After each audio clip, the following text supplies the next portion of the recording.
மழுகு பாவை இவளோ. அத்தியாயம் 27. ருத்ரேஷி அலுவலகத்திற்குள் நுழையும் போதே பெரும் கோபத்துடன் நுழைந்தாள். எல்லாம் கதிரவன் பண்ணிய வேலையால் தான். எவ்வளவு தைரியம் அவனுக்கு! என்னை காதலிக்கிறானாம். இவனெல்லாம் படிக்க வந்தானா இல்லை காதலிக்க வந்தானா? காலேஜில் அவனுக்கு நல்ல பேர் இருப்பதால் கொஞ்சம் பொறுமையா பேசினா என் கையை பிடித்து இழுப்பானா? அவனுக்கு யார் கொடுத்தது அந்த அளவுக்கு தைரியத்தை? காதலாம் காதல், மண்ணாங்கட்டி காதல்.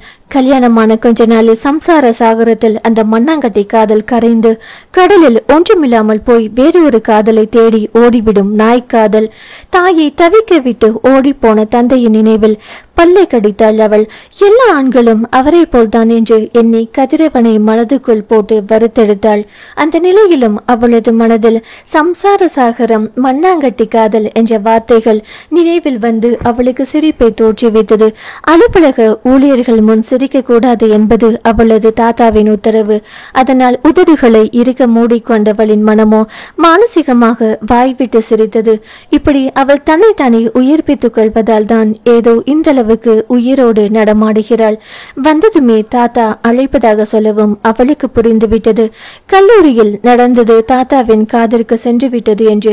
யார் அந்த பையன்? அவள் நினைத்தது போலவே வெங்கட்ராகவன் கடுமையான குரலில் கேட்டார். அதற்குள் ஒற்றற்படை போட்டு கொடுத்து விட்டதா? மனதுக்குள் ஆயாசமாக நினைத்தவள், அவன் என்னோட சீனியர் தாத்தா, லவ் பண்றதா சொன்னா. அவள் சொல்லும் போதே இடைவெட்டியவர், அதுக்கு நீ என்ன சொன்ன? மனதுக்குள் பதற்றம் இருந்தாலும் அதை வெளிக்காட்டி கொள்ளாமல் பேத்தியை கூர்ந்து பார்த்தார் அவர். தாத்தாவின் மனநிலை அவளுக்குமே புரிந்துதான் இருந்தது.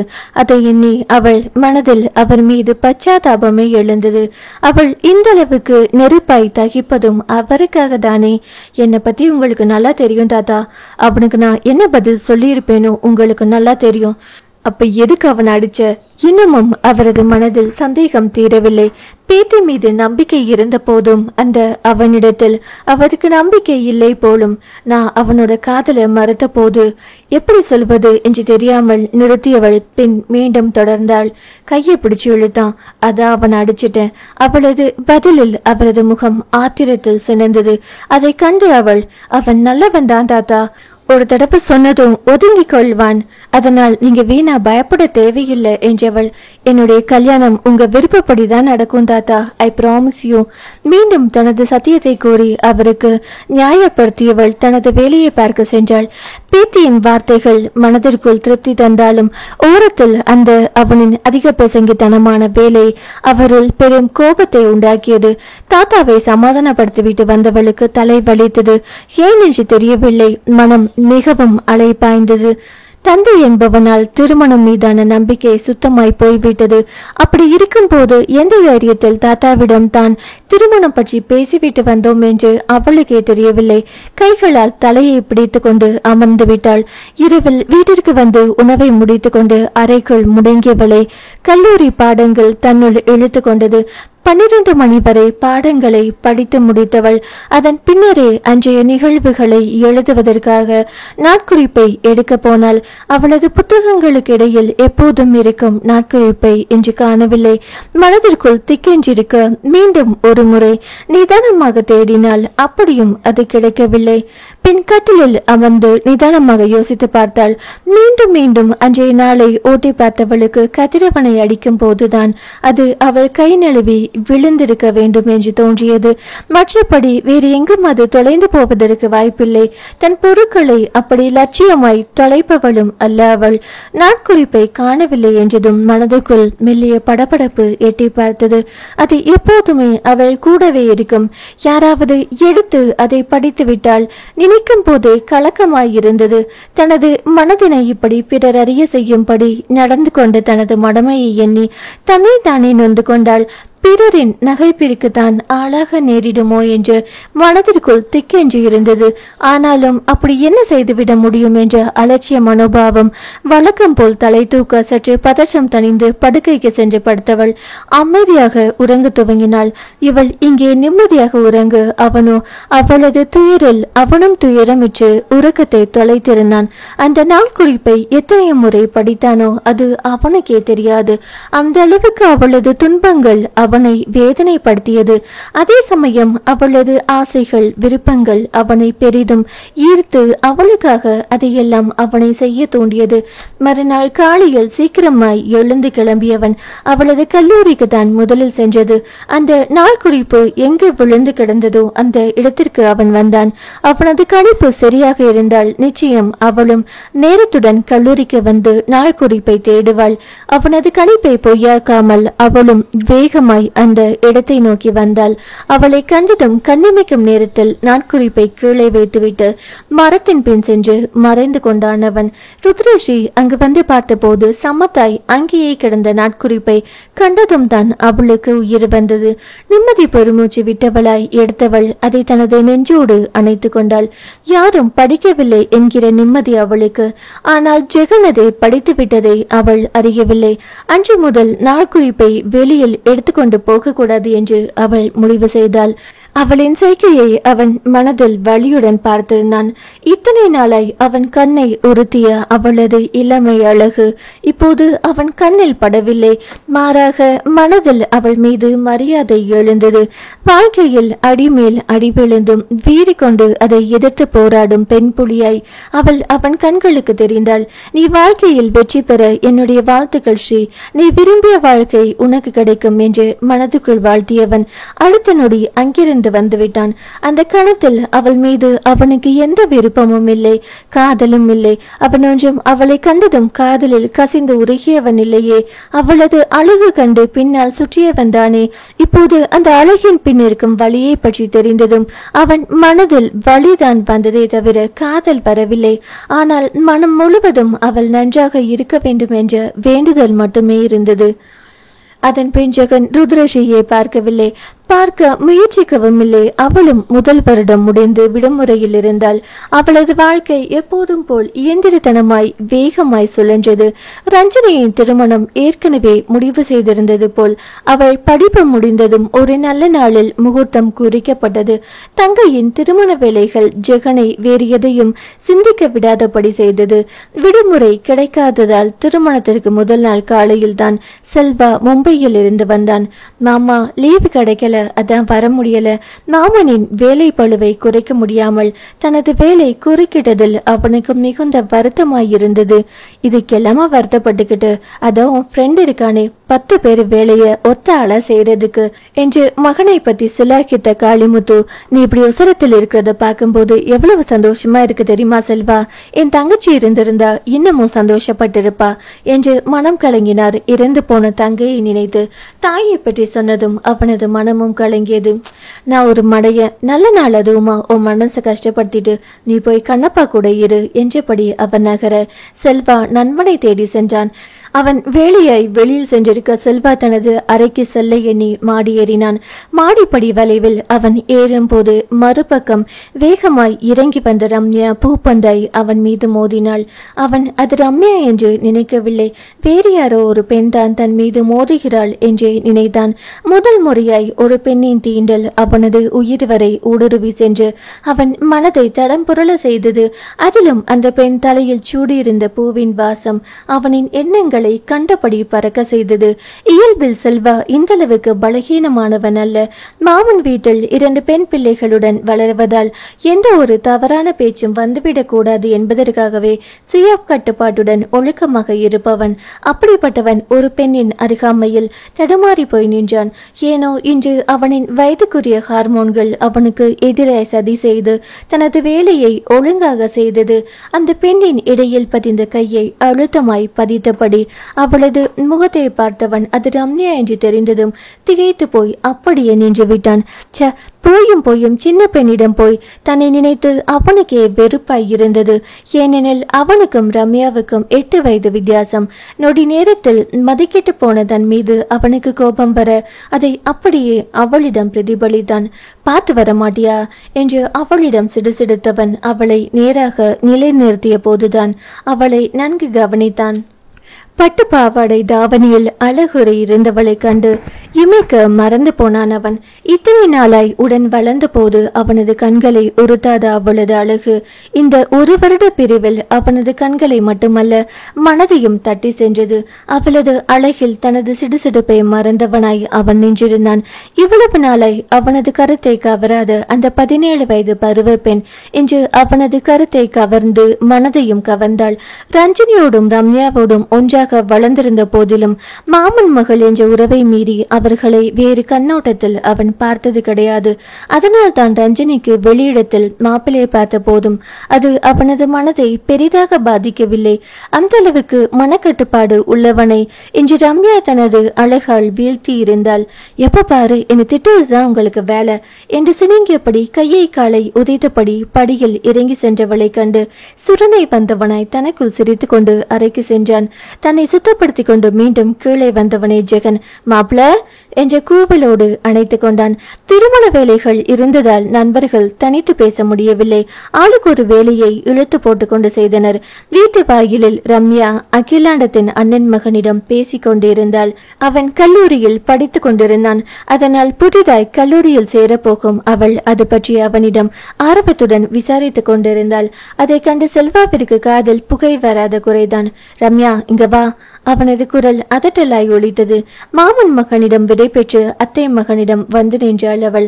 என்ன மாமா, அவன் கூட உனக்கு என்ன பேச்சு என்றான் எரிச்சலை அடக்கியபடி. காலேஜ் பத்தி கேட்டுட்டு இருந்த.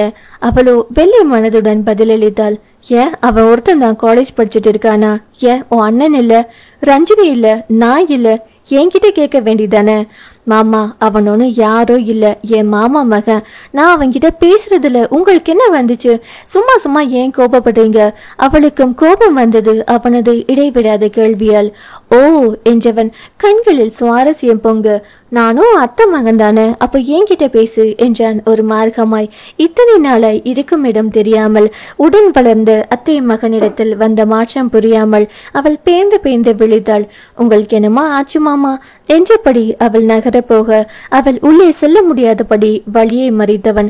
என்னென்னமோதான் ஆகுது, ஆனா அது உனக்கு தான் புரிய மாட்டேங்குது என்றவனின் குரல் கிறக்கமாய் ஒலித்தது. நீங்க சரியில்லை என்றவள் அவனை பிடித்து தள்ளிவிட்டு உள்ளே ஓடிவிட்டாள். அவள் கைப்பட்ட தனது மேனியை கண்களில் கனவு மின்ன பார்த்திருந்தான் செல்வா. திருமணத்திற்கு முன்தினம் வரவேற்பு நிகழ்ச்சி வைத்திருந்தனர். ஜெகன் உணவு பரிமாறும் இடத்தில் நின்று கவனித்துக் கொண்டிருக்க செல்வாவோ வரவேற்பில் நின்று கொண்டு ரம்யாவை கவனித்துக் கொண்டிருந்தான்.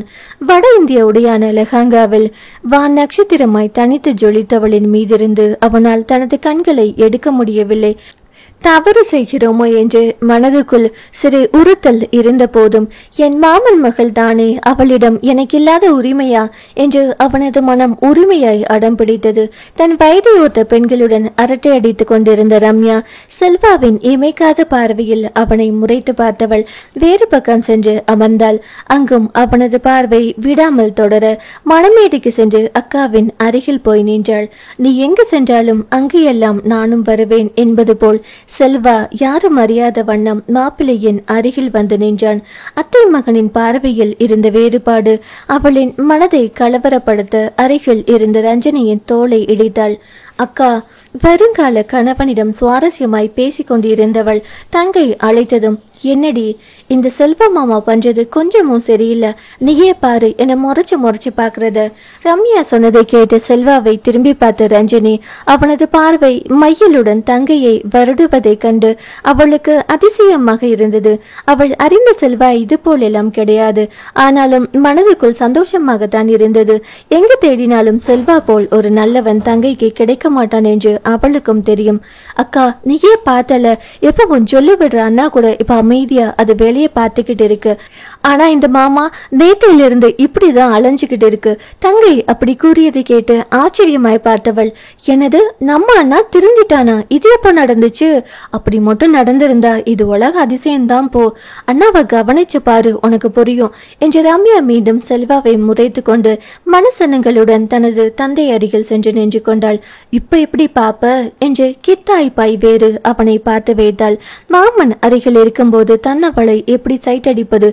இருடி, என்கிட்ட தனியா மாட்டாமல போயிடுவ, அப்ப கவனிச்சுக்கிறேன். மனதுக்குள் கருவியவன் அங்கிருந்து நகர்ந்தான். அதன் பின்னரே ரம்யாவால் நிம்மதி பெருமூச்சு விட முடிந்தது. ரம்யா சொன்னதை கேட்டு ரஞ்சனி தன் அருகில் இருந்த நரேந்திரனை மறந்து தனது விழிகளால் அண்ணனை தேடினாள். அப்போதுதான் ஜெகன் உணவறையில் இருந்து அங்கு வந்தான். வந்திருந்தவர்களை இன்முகத்துடன் வரவேற்று வரவேற்பாய் பேசியவன் மறந்தும் பெண்கள் இருக்கும் பகுதியில் தன் கண்களை திருப்பவில்லை. அப்படியே வயது வந்த பெண்களை பார்த்து பேசினாலும் முன்பு போல் அவனிடத்தில் வழிசல் இல்லை. நேருக்கு நேராய் அவர்களது கண்களை பார்த்து பேசியவன் அடுத்து தனது வேலையை பார்க்க சென்றான். ரஞ்சனிக்கு அதிசயமாய் இருந்தது. முன்பு இருந்த ஜெகனாய் இருந்திருந்தால் இந்நேரம் அவன் விடும் ஜொல்லில் திருமண மண்டபமே மிதந்திருக்கும். எப்படி இப்படி ஒரு மாற்றம் வந்தது அவனிடத்தில்? அவளுக்குமே கேள்வி வண்டாய் தலையை குடைந்தது. ஆனாலும் இப்படி கம்பீரமான ஆண்மகனாய் அண்ணனை பார்க்க அவளுக்குமே பிடித்திருந்தது. ரஞ்சு, பக்கத்தில் நான் இருக்கேன்னு உனக்கு ஞாபகம் இருக்கா? நரேந்திரன் அவளது காதை கடிக்க அதில் அவனை திரும்பி பார்த்தவள் நாணத்துடன் புன்னகைத்தபடி, ஞாபகம் இல்லாமல பக்கத்தில் நிற்கிறேன் என்றவளை அவன் விழுங்கியபடி பார்க்க அங்கே அழகாய் ஒரு காதல் கவிதை அரங்கேறியது. அன்று இரவு வேலையெல்லாம் முடிந்த செல்வாவும் ஜெகனும் வீட்டின் மொட்டை மாடியில் தனித்து சந்தித்தனர். மச்சி, உன்கிட்ட எதுவும் மிஸ்ஸிங், என்னாச்சுடா என்று நண்பனை பார்த்து கேட்டான் செல்வா. வெகு நாட்கள் கழித்து அன்றுதான் சந்திக்கின்றனர் நண்பர்கள் இருவரும். ஜெகன் பார்ப்பதற்கு வெளி தோற்றத்தில் எந்த ஒரு வித்தியாசமும் தெரியாமல் ஆள் நன்றாகத்தான் இருந்தான். ஆனால் உடன் வளர்ந்த செல்வாவுக்கு அவனிடத்தில் எதுவோ குறைவது போல் ஒரு தோற்றம். ஆனால் அது என்னவென்றுதான் அவனுக்கு தெரியவில்லை. அப்படியெல்லாம் இல்லடா, நான் அப்படியே தான் இருக்கேன். என்ன ஒண்ணு, நீ இல்லாம தான் எனக்கு ரொம்ப போர் அடிக்குது. முடிஞ்சா உன் வேலைய நம்ம ஊர் பக்கம் மாத்திட்டு வா மாப்பிள்ள. பார்க்கலாண்டா என்றவனின் நினைவில் ரம்யாவின் முகம் மின்னி மறைந்தது. அவளுக்காகவாவது தான் சென்னையில் செட்டில் ஆக வேண்டும் என்று அவன் எண்ணினான். செல்வா ஜெகனிடம் ரம்யாவை பற்றி சொல்லவில்லை. அதுபோல் ஜெகனும் ருத்ராவை பற்றி அவனிடத்தில் சொல்லவில்லை. செல்வாவுக்கு இதுபோல் பெண்கள் பின்னால் சுற்றுவது பிடிக்காது என்பதால் அவனும் அதை பற்றி பேசவில்லை. நண்பர்கள் வெகு நேரம் பேசிவிட்டு தூங்குவதற்காக எழுந்து கீழே சென்றனர். ஜெகன் தனது அறைக்கு செல்லும் போது அங்கிருந்த பால்கனியில் ரஞ்சனி அலைபேசியில் பேசிக் கொண்டிருந்தவள் அண்ணனை கண்டதும் அதை அணைத்துவிட்டு அவனிடம் வந்தாள். யாரு, மாப்பிள்ளையா என்ற கேலியுடன் கேட்டு அண்ணனை கண்டு முகம் சிவந்தது ரஞ்சனிக்கு. என்றாள் வெக்கத்துடன். இன்னைக்கு மாப்பிள்ளை அந்த பக்கம் இந்த பக்கம்னு எந்த பக்கமும் பார்க்காம உன்னையே தான் பார்த்துக்கிட்டு இருந்தார் போல. நீ மட்டும் என்ன உலகத்தை மறந்து அவரை மட்டும்தான் பார்த்துட்டு இருந்த என்று கிண்டல் அடித்தவன் பெண். எப்போதும் இதே மாதிரி சந்தோஷமா ஒத்துமையா இருக்கணும் ரஞ்சி என்றான் பாசமாய். அண்ணனது பாச பேச்சில் யோசனையாய் அவனை நிமிர்ந்து பார்த்தவள், இப்ப எல்லாம் நீ ரொம்ப மாறிட்டானா? நானா?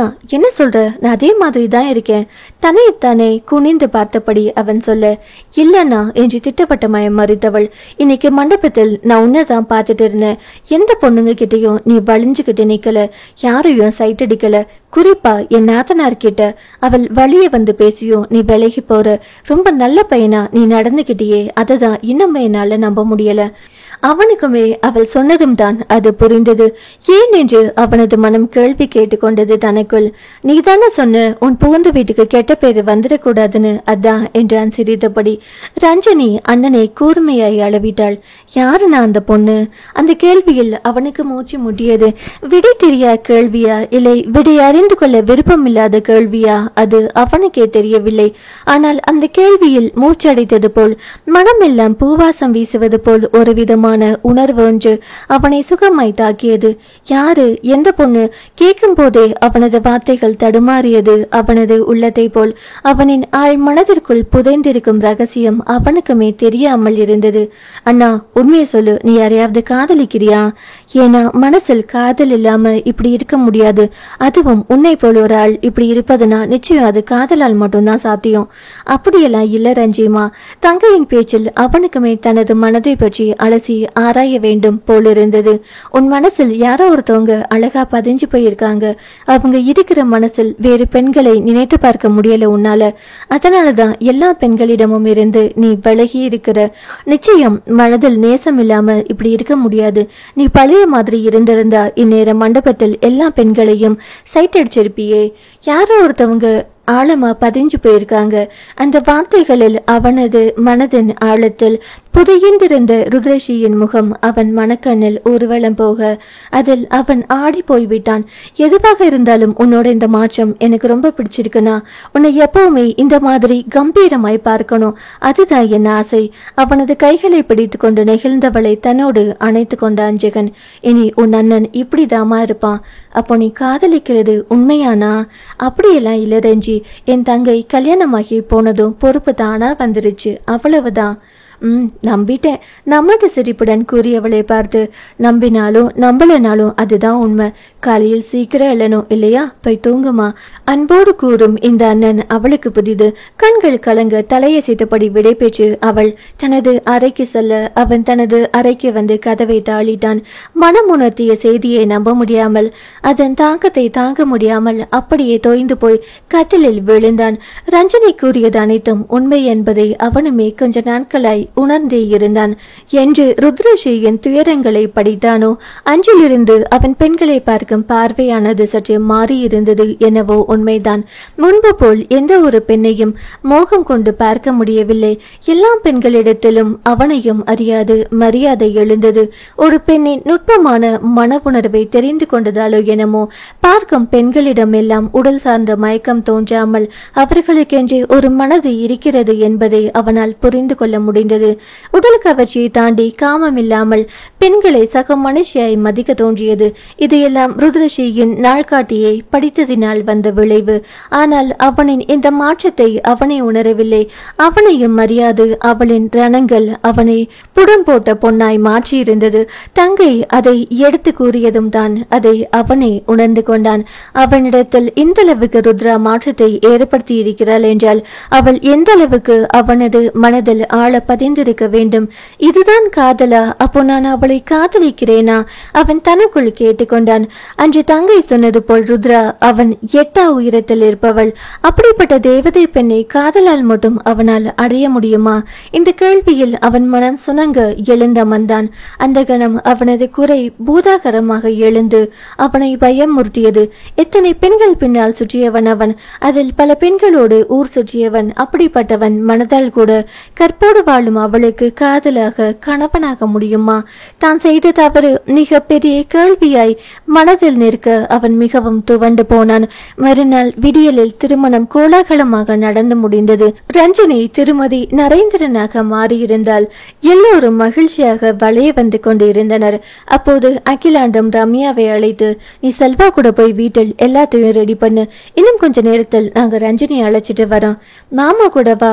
மனதுக்குள் பயந்துதான் போனாள் அவள். ஆனாலும் தாயின் பேச்சை மீற முடியாமல் அவனுடன் தனியே காரில் சென்றாள். என்னங்க மேடம், நேற்றிலிருந்து என் கண்ணில் படாம போக்கு காண்பிச்சிங்க, இப்ப எப்படி என்கிட்ட வசமா மாட்டிக்கிட்ட பாத்தியா? மனதில் உற்சாகம் பொங்க பேசியவனை பயத்துடன் பார்த்தாள் ரம்யா. அவளின் பார்வையில் இருந்த பயத்தை உணர்ந்தவனாய், என்கிட்ட இருக்கு பயோ ரம்ஸ் என்றான் மென்மையாய். ரம்ஸா? ஆவன அவனை பார்த்தாள். ஆமா, எனக்கு மட்டும் நீ ரம்ஸ் தான் என்று கண்களை சிமிட்டி அவன் குறும்பாய் சொல்ல, மாமா இந்த கண்ணடிக்கிற வேலையெல்லாம் என்கிட்ட வச்சுக்காதீங்க அவள் கடுப்புடன் கூற. உன்கிட்ட மட்டும்தான் வச்சுக்குவேன், ஏன்னா நான் உன்னை லவ் பண்றேன். தன் மனதில் இருப்பதை அப்படியே போட்டு உடைத்தான் அவளிடம். அதை கேட்டு அவள் ஓவென அழ ஆரம்பிக்க அவன் பயந்து போனவனாய் காரை ஓரமாக நிறுத்தினான். ஏய், இப்ப எதுக்கு அழற? நீங்க ரொம்ப கெட்ட பையன், விடாமல் அழுது கொண்டே சொன்னவளை அப்போதுதான் உச்சி நோக்கினான். புடவை கட்டி குமரி பெண்ணாய் அவள் இருந்த போதும் மனதளவில் அவள் சிறு குழந்தைதான் என்பதை உணர்ந்தவனாய், ஹே ரம்ஸ், இங்க பாரு, அழக்கூடாது கண்ணம்மா என்றவன் அவளது கண்களை துடைத்துவிட, நீங்க என்ன தொடக்கூடாது என்றபடி அவனது கையை அவள் பட்டென்று தட்டிவிட, சரி தொடல என்று சிரித்தபடி தள்ளி அமர்ந்தான். இங்க பாரு, இன்னும் நீ சின்ன பொண்ணு இல்ல, இந்த வருஷம் காலேஜ் போக போற, இன்னும் 3-4 வருஷத்தில் உனக்கு கல்யாணம் பேச ஆரம்பிச்சிருவாங்க. அப்படியெல்லாம் இல்ல, நான் படிக்கணும். சரி படிக்கலாம், அதுக்காக நீ கல்யாணமே பண்ணிக்காம இருக்க போறது இல்லையே. என்னைக்காவது ஒரு நாள் நீ கல்யாணம் பண்ணித்தானே ஆகணும். அது நானாக இருந்தா என்னன்னு தான் நான் கேட்கிறேன். நீங்க என்னை விட ரொம்ப பெரியவங்க. அவளது வார்த்தையில் அவனது முகம் இறுகியது. ஓ, அதனால நான் வயசானவங்களை எல்லாம் கட்டிக்க மாட்டேன். ஓஹோ, அப்ப உன் மாமன் மக மாதிரி எலசா உள்ளவங்களை தான் கட்டிக்குவீங்களோ? அவங்களுக்கு உங்களை மாதிரி வயசாகல, அவங்க என்னை விட 3 வயசு தான் அதிகம். அவளது பதிலில் அவன் ஒன்றும் பேசாது காரை கிளப்பியவன் நேரே வீட்டில் சென்று நிறுத்திவிட்டு அவளை திரும்பியும் பார்க்காது இறங்கி சென்று விட்டான். அவனது செயலை புரியாமல் பார்த்தவளுக்கு அவன் பேசாது சென்றது கண்டு தொண்டையை அடைத்தது போல் துக்கமாய் இருந்தது. ஆனாலும் அவன் தன்னை காதலிப்பதாய் சொன்னது அவளுக்கு பிடிக்கவில்லைதான். அதனால் அவள் அவனது பாராமுகத்தை பெரிதாய் கண்டுகொள்ளவில்லை. திருமணம் முடிந்து ரஞ்சனியை அவளது புகுந்த வீட்டிற்கு அனுப்பி வைத்த பின்னரே எல்லோரும் நிம்மதியாய் உணர்ந்தனர். ஆனாலும் உடனிருந்த ஒருத்தியின் பிரிவு அவர்கள் எல்லோருக்கும் கவலையாக இருந்தது. செல்வா மும்பைக்கு கிளம்பி சென்று விட்டான். போகும்போது கூட அவன் ரம்யாவை பார்க்கவும் இல்லை, அவளுடன் பேசவும் இல்லை. அது இன்னமும் அதிகமாய் அவளுக்கு கஷ்டமாக இருந்தது. வீட்டில் யாரிடத்திலும் அவள் இதை பற்றி மூச்சு விடவில்லை. அன்றிரவு உறங்க செல்லும் முன் காளிமுத்து மகனின் அறையில் விளக்கெறிவதைக் கண்டு அவர் அங்கு சென்றார். கண்ணப்பா, இன்னமும் தூங்கலையா என்று சலித்தபடி மறுப்பாய் தலையசைத்தவனை புதிரையாய் பார்த்தவர், என்ன கண்ணப்பா ஒரு மாதிரி இருக்க, மேலுக்கு சுகம் இல்லையா என்று வாஞ்சையாய் அவர் கேட்க, நைனா நான் நல்லவனா இல்லை கெட்டவனா? அவனது கேள்வியில் அவர் திகைத்து போய்விட்டார். என்னப்பா திடீர்னு இப்படி கேட்கிற, பதில் சொல்லு நைனா. என்ன பதில் சொல்ற கண்ணப்பா? என் மகன் எப்போதும் எனக்கு நல்லவன் தான். இந்த உலகத்திலேயே என் மகனை போல் நல்லவன் யாரும் இல்லை. பெருமையாய் சொன்னவரை வெறுமையாய் பார்த்தவன். பல பெண்களோட சுத்தின எப்படி நைனா நல்லவனா இருக்க முடியும் என்றவனை அவர் கூர்மையாய் அளவிட அதை தாங்க முடியாதவனாய் தலை குனிந்தவன். ஆனா எந்த தப்பும் பண்ணல நைனா என்றவனின் தோளில் ஆறுதலாய் கை வைத்தவர், என் மகனை பத்தி எனக்கு தெரியாதா? நீ கொஞ்சம் விளையாட்டுத்தனமா அப்படி இப்படின்னு இருப்ப, அவ்வளவுதான். மற்றபடி நீ நல்லவன் தான் கண்ணப்பா. இருந்தாலும் இழுத்தவனை பார்த்து, இன்னைக்கு என்னாச்சு உனக்கு, ஏன் இப்படி பேசுற? யோசனையாய் தன்னை பார்த்தபடி கேட்ட தந்தையை கண்டு சுதாரித்தவனாய், அது ஒண்ணும் இல்லை நைனா, நம்ம நரேன் மாப்பிள்ள ரஞ்சி மேல அவ்வளவு காதலா இருக்கிறத பார்த்து என் மனசுக்குள்ள ஒரு குற்ற உணர்ச்சி. எனக்கு வரப்போறவளுக்கு நான் துரோகம் பண்ணிட்டேனோன்னு, வரப்போறவளுக்கு பொருத்தமானவனா இருக்க மாட்டேனோன்னு மனசுக்குள்ள சின்ன சஞ்சலம் என்றவன், இப்பதான் நைனா புரியுது ஏன் ஒழுக்கமா இருக்கணும். நான் ஏன் நான் இப்படி தடமாறி போனேன்? 2 தங்கச்சி கூட பிறந்திருந்தோம், இப்படி பொண்ணுங்க கூட ஜாலியா சுத்தி இருக்கேனா? நான் எல்லாம் என்ன மாதிரி பிறவி? எனக்கே என்ன நினைச்சு கேவலமா இருக்கு நைனா. வேதனையுடன் சொன்னவனை ஆறுதலாய் அணைத்து கொண்டார் அந்த அன்பு தந்தை. இங்க பாரு கண்ணப்பா, எவன் ஒருவன் தான் செஞ்ச தப்ப உணர்ந்து திருந்துறானோ அப்போது அவனது தவறுகள் மன்னிக்கப்பட்டு விடுகிறது. நீ இந்த அளவுக்கு மனவேதனைப்படும் போதே உன்னோட தப்புகளும் மன்னிக்கப்பட்டு விட்டது கண்ணப்பா. தான் செஞ்ச தப்ப ஒத்துக்கிறதுக்கும் ஒரு தைரியம் வேணும். நீ ஒத்துக்கிட்ட பாரு, அப்பவே நீ நல்லவனாகிட்ட கண்ணப்பா. இந்த வருத்தமே உன்னை இன்னும் நல்லவனாக்கும். அவரது வார்த்தைகள் அவனது நொந்த மனதிற்கு சற்று ஆறுதலாய் இருந்தது. அப்போ என்னால ஒரு பொண்ணுக்கு நல்ல கணவனா இருக்க முடியுமா? கண்களில் பரிதவிப்புடன் கேட்டவனின் தோளில் கை வைத்து, என் சிங்கக்குட்டியால முடியாதுன்னு ஒன்னு இருக்கா? உன்னை விடவா வேறொருவன் நல்ல கணவனா இருக்க முடியும்? கர்வத்துடன் வந்தது அவரது வார்த்தைகள். தேங்க்ஸ் நைனா என்றபடி அவரை கட்டி கொண்டவனின் மனதில் இதுவரை உறுத்தி கொண்டிருந்த குற்ற உணர்ச்சி காணாமல் போயிருந்தது. தந்தை சென்றது மனம் லேசாக கட்டிலில் படுத்தவன் மனதில் அவனது இதய ராணியின் ஊர்வலமே. வாழ்க்கையில் ரணப்பட்டிருக்கும் தன்னவளுக்கு தன்னால் நல்ல கணவனாய் இருக்க முடியாதோ என்ற குற்ற உணர்வு தந்தையின் வார்த்தையில் அப்படியே மறைந்து போனது. நிச்சயம் நான் உன்னை சந்தோஷமா வச்சுக்குவேன் ஜி. உன் வாழ்க்கையில் நீ அனுபவிக்காத சந்தோஷத்தை எல்லாம் உனக்கு நான் அள்ளி அள்ளி கொடுப்பேன். உன் முகத்தில் புன்னகையை என்றும் வாடாது வைத்திருப்பேன். என் கடைசி மூச்சுள்ளவரை உன்னை உயிராய் நேசித்து உயிர் துறப்பேன். மனதுக்குள் உறுதியாய் சொல்லிக் கொண்டான் அவன். அவனுக்கு தெரியும் அவளுக்கு ஆண்களை பிடிக்காதென்று, ஆனால் திருமணம், குடும்பம், குழந்தைகள் மட்டும் பிடிக்கும் என்று. ஏன் இந்த முரண்பாடு அவளுள் என்றும் அவனுக்கு புரியும். இத்தகைய புரிதலுள்ள தன்னால் மட்டுமே அவளை பொக்கிஷமாக பாதுகாக்க முடியும் என்கிற நம்பிக்கை அவனுள் ஆழமாய் எழுந்து அவளை மனமாற நேசிக்க தூண்டியது. மாசற்ற காதலை அவனுள் விதைத்தது. ஐ லவ் யூ ஸ்ரீ என்றான் வாய்விட்டு மகிழ்ச்சியாக. கடைசியில் காதல் நோய் அவனையும் தாக்கிவிட்டது. தேய்பிரையாய் என்னை தேய்த்து போகாதே. நான் தேய்ந்து போனாலும் என் காதல் பௌர்ணமி ஆகிடுமே. காதலிலே தோல்விகள் கிடையாது.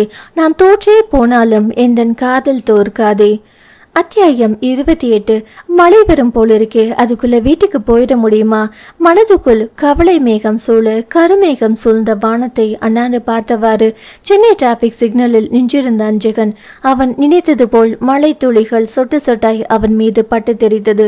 சீக்கிரம் வீடு போய் சேர வேண்டிய அவசரத்தில் அவன் தனது மோட்டார் சைக்கிளை முடுக்கிவிட்டபடி எதேச்சியாய் பக்கவாட்டில் திரும்பி பார்த்தவன் அப்படியே உறைந்து போனான். அவனது மனதில் குடியிருக்கும் அவனது அழகு தேவதை அவனுக்கு அருகில் இருந்த காரில் அமர்ந்திருந்தாள். அதுவும் மழை துளிகளில் முகத்தை நனைத்தபடி.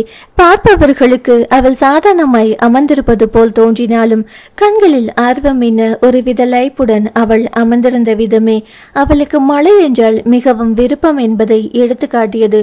அந்த கணம் அவனுக்கு மழையை மிகவும் பிடித்து போனது. அவள் மழையை ரசிக்க அவனோ அவளை மிகவும் ரசித்து பார்த்து கொண்டிருந்தான். கல்லூரி விடுமுறையில் மீண்டும் அவளை எப்போது பார்ப்போமோ என்று ஏங்கி தவித்தவனுக்கு எதிர்பாராமல் கிடைத்த அவளது தரிசனம் அந்த கடவுளை நேரில் கண்ட பக்தனின் பரவச நிலையை ஒத்திருந்தது.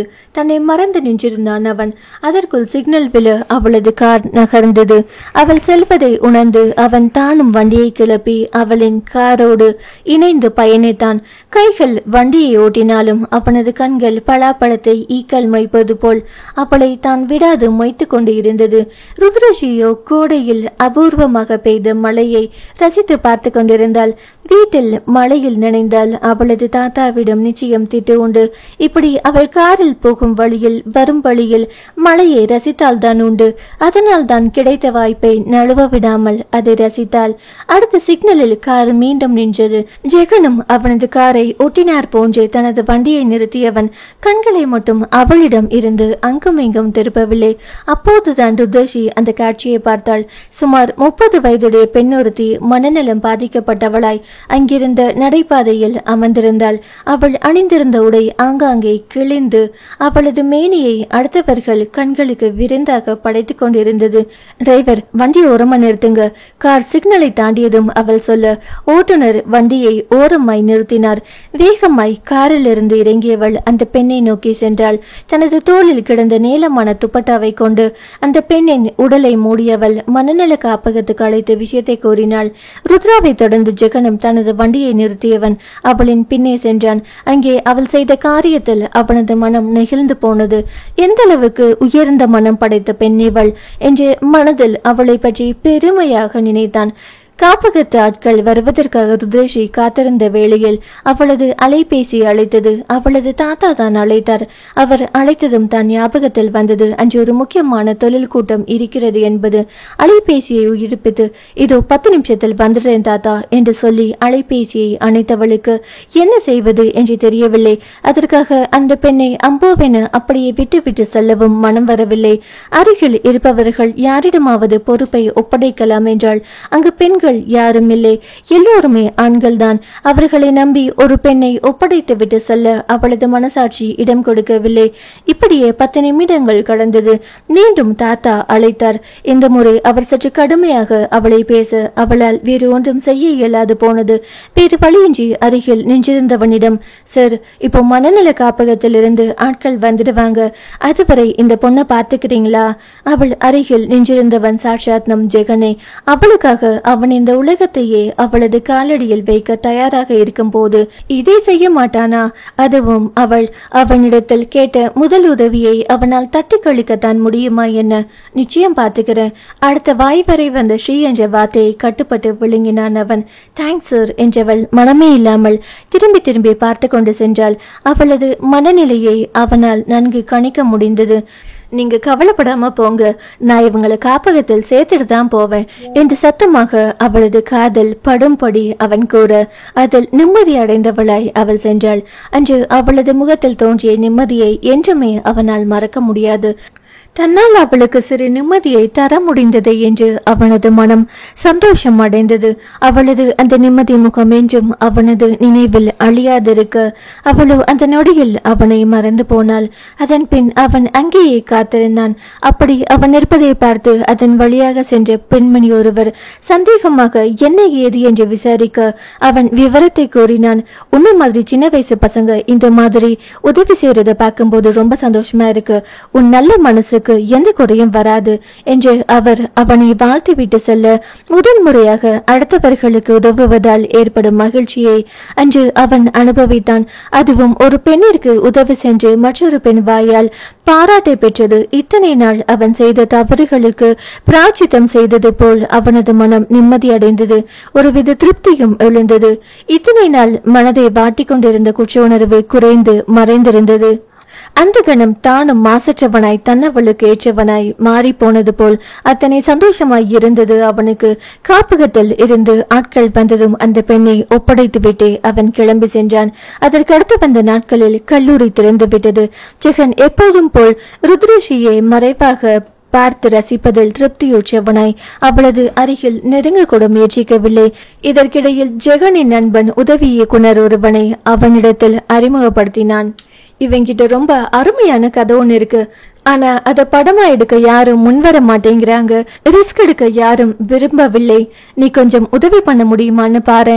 ஜெகனின் தந்தையின் செல்வ நிலை அந்த நண்பனுக்கு நன்றாக தெரியும். அதனால் அவன் அப்படி கேட்டான். அந்த உதவி இயக்குனரிடம் கதை கேட்ட ஜெகனுக்கும் அது மிகவும் பிடித்து போனது. உடனே தந்தையிடம் போய் பேசினான். சினிமாவா? காளிமுத்து யோசித்தார். நேனா, கதை ரொம்ப நல்லா இருக்கு. படம் எடுத்தா சூப்பர் ஹிட் ஆகும். எனக்கு ஏதாவது தொழில் பண்ணணும்னு ஆசை. இந்த தொழில் எனக்கு செட் ஆகும்னு தோணுது. முதன்முறையாக தனக்கு தொழில் வேண்டும் என்று விருப்பப்பட்டு கூறும் மகனது ஆசையை முடக்க அந்த அன்பு தந்தைக்கும் விருப்பமில்லை. அப்படியே நஷ்டம் அடைந்தாலும் அதை அவரால் தாங்க முடியும் அளவுக்கு அவருக்கு செல்வ பலம் இருக்கிறது. அதனால் மகனுக்காக அதை செய்ய முன் வந்தார். சரி கண்ணப்பா, உன் விருப்பப்படி நான் செய்யறேன் என்றவர் பணத்தை தூக்கி கொடுத்தார். அதற்கு பின் அவனிடம் அந்த பணத்தை பற்றி எந்த கேள்வியும் அவர் கேட்கவில்லை. ஜெகனை முயற்சி கண்டு செல்வாவும் அவனை வாழ்த்தினான். ஜெகன் தொழிலில் மும்மரமாக இறங்கிய பின்னர் ருத்ரேஷியை போய் அடிக்கடி பார்க்க முடியவில்லை. ஆனாலும் அவனது மனதில் அவள் மீதான காதல் அழியாது உறுதியாய் ஆழமாய் பதிந்திருந்தது. அவளது அலைபேசி எண் அவனுக்கு கிடைத்த போது அதை ஜில்லு என்று பதிந்து கொண்டான். ஊருலகத்திற்கு அவள் நெருப்பாய் கோபக்காரியாய் கனஞ்சாலும் அவளது மனம் பனிக்கட்டியை போன்று குளிர்ச்சியானது என்பது அவனுக்கு மட்டும் தானே தெரியும். அதனால் அவள் அவனுக்கு மட்டும் ஜில்லுவாகி போனாள். இடையில் ரஞ்சனி பிரசவத்திற்காக அம்மா வீட்டிற்கு வந்த போது அண்ணனின் பொறுப்பான மாற்றத்தை கண்டு, ஒரு வழியா அண்ணியை கண்டுபிடிச்சிட்டியா அண்ணா? அண்ணி பேர் என்ன? ரொம்ப அழகா இருப்பாங்களா என்று கேள்வி மேல் கேள்வி கேட்டு அவனை ஒரு வழி செய்து விட்டாள். தங்கை கேட்ட கேள்விகள் அனைத்திற்கும் பதில் சொல்ல ஆசைப்பட்டது அவனது உள்ளம். ஆனால் அதை சொல்வதற்கு ஏற்ற காலம் இது அல்ல என்பதால் அமைதி காத்தான். இப்போது சொன்னால் அவனது பெற்றோர் உற்சாகம் அடைந்து ருத்ராவின் வீட்டுக்கே சென்று பெண் கேட்டு விடுவர். அந்த அளவுக்கு அவர்களுக்கு தன் மீது பாசம் என்று அவனுக்கு தெரியாதா என்ன? சும்மா சைட்டடிக்கும் பெண்களை பற்றி பேசினாலே அவள் தானே என் மருமகள் என்று கேட்டு சந்தோஷப்படுபவர்கள் இப்போதுதான் உண்மையான ஒரு பெண்ணை விரும்புவதாய் கூறினாள். நிச்சயம் அதை திருமணத்தில் முடித்துவிட்டுதான் மறுவேளை பார்ப்பார்கள்.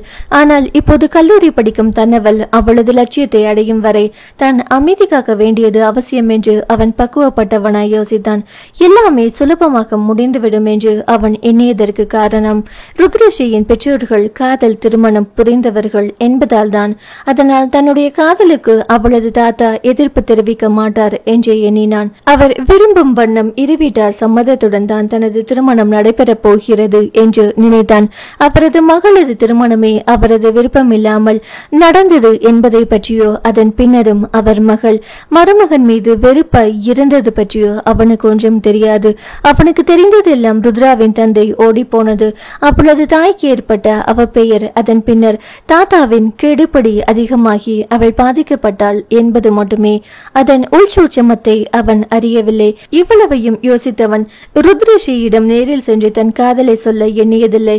ஏனெனில் அதற்கு காரணம் அவளது தந்தை செய்த வேலையால் அவளுக்கு ஆண்கள் மீது இருக்கும் வெறுப்பு. ஆனால் திருமண பந்தத்தின் மீது அவளுக்கு இருக்கும் மதிப்பு அவனுக்கு தெரியும். அதனால் காதலனாய் அவளுக்கு தான் அறிமுகமாவதை விட கணவனாய் தான் அவளுக்கு அறிமுகமாவதையே அவன் விரும்பினான். அத்தகைய நிலையான பந்தத்திற்காக அவன் காத்திருந்தான். ஆனால் கடைசி வரை அவனது காத்திருப்பிற்கு அர்த்தமில்லாமல் போய்விட்டது. ருத்ரேஷி கல்லூரி படிப்பு முடித்த போது பக்கவாத நோயால் வெங்கடாகவனின் உடலில் ஒரு பாகம் பாதிக்கப்பட்டது. அப்படி இருந்தும் அவர் படுத்த படுக்கையில் விழாமல் சர்க்கரை நாற்காலியில் அமர்ந்து கொண்டு தனது பணியை தொடர்ந்தார். ஆனால் முன்பிருந்த தம்பு இப்போது அவரிடத்தில் இல்லாததால் பேத்தியிடம் நிறுவனத்தின் முழு பொறுப்பையும் ஒப்படைத்துவிட்டு வீட்டில் இருந்து விட்டார். ஆனால் அவளுக்கு ஒரு நல்ல வழிகாட்டியாய் இருக்க அவர் மறக்கவில்லை. மேற்கொண்டு MBA படிக்க ஆசைப்பட்டவளுக்கு கடமை சுமத்தப்பட தாத்தாவின் உடல்நிலையை கருத்தில் கொண்டு அவள் அதை விரும்பி ஏற்றுக்கொண்டாள். ஆனாலும் மனதுக்கு பிடித்த படிப்பை தபால் வழியே படித்தாள். அவளுக்கு இருக்கும் வசதிக்கு அவள் வெளிநாட்டிற்கு சென்று தனது பட்டப்படிப்பை படித்திருக்க முடியும். அது அவளது தாத்தாவுக்கு பிடிக்காத காரணத்தால் அவளும் அதை செய்ய விரும்பவில்லை. தாயால் தாத்தாவின் மனதில் ஏற்பட்ட ரணத்திற்கு அவள் தனது கீழ்ப்படிதலால் மருந்து பூசினாள். ஆரம்பத்தில் அவரது அடக்குமுறை கண்டு அவளது மனது வெகுண்டதுதான். அது இல்லை என்பது இல்லை. ஆனால் அவர் தரப்பு நியாயம் புரிய தொடங்கிய வயதில் அவரையும் புரிந்து கொண்டாள் அவள். அதே போல்தான் அன்னையையும். ஒரு நாள் சாலை விபத்தில் மாட்டிக்கொண்ட இளம் பெண்ணுக்கு ருத்ரா உதவி செய்ய போய் அது அவளது தாத்தாவிற்கு தெரிந்து அன்று அவர் கடுமையாக அவளை பேசிவிட்டார். நமக்கு ஒரு கௌரவம் இருக்கு. VRS கம்பெனியோட MD இப்படி நடு ரோட்டில் இறங்கி போய் உதவி செஞ்சிருக்கேனா எல்லாரும் என்ன நினைப்பாங்க, நல்லதுதான் நினைப்பாங்க என்று மனதில் நினைத்ததை அவள் வாய்விட்டு கூறவில்லை. இனி நீ புரிஞ்சு நடந்துக்குவேன் நம்புறேன் என்று கண்டிப்புடன் பேசிய தாத்தாவின் பேச்சிற்கு அவள் மறுத்து பேசவில்லை. அன்றிலிருந்து அவள் தனது இதயத்தை மறத்து போக செய்துவிட்டு தொழில் தொழில் என்று இயந்திரமாய் மாறி போனாள். அந்த இளம் வயதில் தொழில் வட்டாரத்தில் தாத்தா தாயை விட அவளது புகழ் வேகமாக பரவ தொடங்கியது. ஒரு சில ஆணாதிக்க ஆண்களால் அவளது வெற்றியை ஏற்றுக்கொள்ள முடியவில்லை.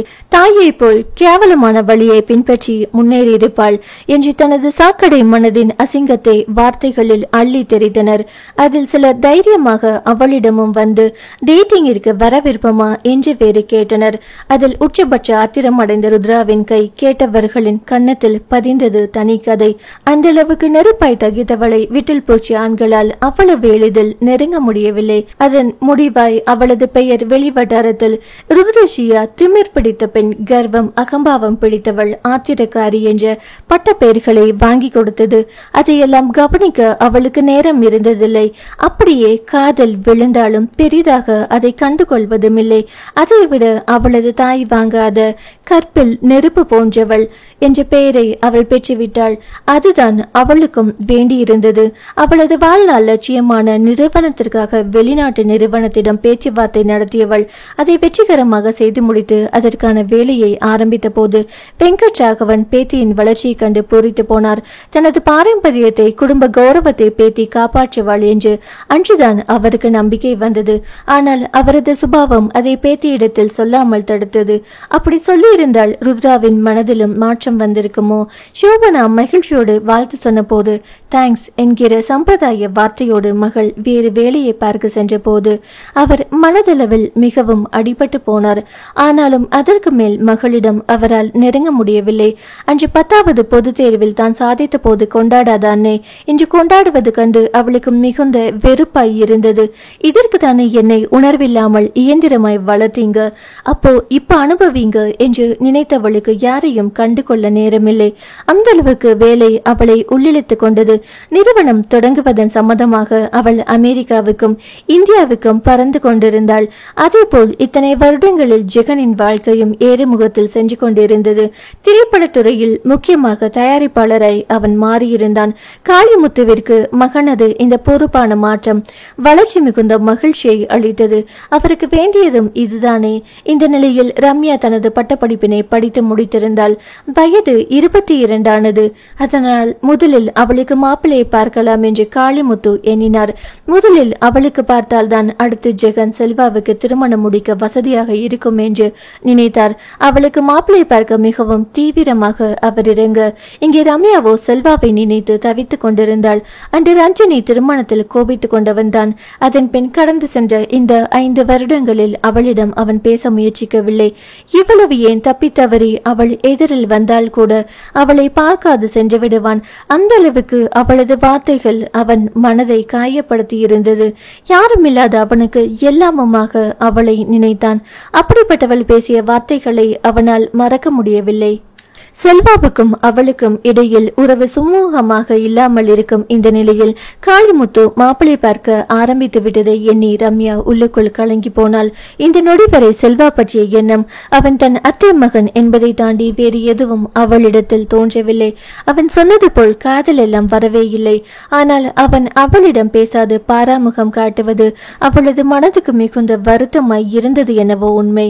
செல்வா மனதில் தான் இருப்பது அவளுக்கு தெளிவாக தெரியும். அவள் வேறொருவனை திருமணம் செய்து கொண்டு சென்று விட்டால் அவனது மனம் மிகவும் காயப்படும் என்பதும் அவளுக்கு தெரியும். அதே சமயம் அவனது காதலுக்காக அவன் எதையும் செய்ய போவதில்லை என்றும் தெரியும். அதற்கு காரணம் தான் கூறிய வார்த்தைகள் தான் என்பதும் அவளுக்கு தெரியும். தன்னால் அவனது காதல் தோல்வி அடைவது கண்டு அவளுக்கேனோ மனம் வலித்தது. உடன் வளர்ந்தவனை மனம் நோக செய்துவிட்டு தான் மட்டும் வேறொருவனை திருமணம் செய்து சுகமாய் வாழ முடியுமா? அவளது மனம் கேட்ட கேள்விக்கு அவளது பதில் முடியாது என்பதுதான். என்னைக்காவது ஒரு நாள் நீ கல்யாணம் பண்ணித்தானே ஆகணும். அது நானாக இருந்தால் என்னன்னு தான் நான் கேட்கிறேன். அந்த செல்வா ஆசையுடன் வினவியது. என்றும் அவளது காதல் ஒலித்தது. பெற்றோர் இல்லாமல் வளர்ந்தவனை இன்னமும் துயர கடலில் தள்ளிவிட அவளுக்கு விருப்பமில்லை. அதனால் அவன் விரும்பியதை செய்ய நினைத்தாள். அதில் தனது வாழ்வும் அடங்கி இருக்கிறது என்பதை உணர்ந்தாலும் அவனின் சந்தோஷத்திற்காக எதையும் செய்ய நினைத்தாள். இதுதான் காதல் என்பதை அவள் உணரவில்லை. மாப்பிள்ளை உனக்கு பிடிச்சிருக்கான்னு பாரு ரம்யா, மணமகனின் புகைப்படத்தை நீட்டியவாறு கூறிய தந்தையை கண்டு அவள் மிரட்சியுடன் விழித்தாள். அவரது கையில் இருந்த புகைப்படத்தை அவள் வாங்கவில்லை. நைனா, மேலே பேச முடியாமல் பயத்தில் வியர்வை வழிய எச்சில் கூட்டி விழுங்கினாள் அவள். சொல்லுமா என்றார் அவர் இதமாக. நான் செல்வா மாமாவை விரும்புறேன், ஒரு வழியாக சொல்லி முடித்தவள் பயத்துடன் தகப்பனை பார்த்தாள். அவளது பேச்சு கேட்டு அனைவரும் அதிர்ந்து போகினர். எல்லா பிள்ளைகளும் ஒன்றாய் வளர்ந்த போதிலும் ரம்யா மனதில் இப்படி ஒரு காதலை அவர்கள் எதிர்பார்க்கவில்லை. ரம்யா, இது செல்வாவுக்கு தெரிஞ்ச ரொம்ப வருத்தப்படுவான். அவன் ஒரு நாளும் உன்னையோ ரஞ்சியோ அப்படி நினைச்சதில்ல. தங்கையின் பேச்சில் ஜெகனுக்கு மிகவும் வருத்தமாயிருந்தது.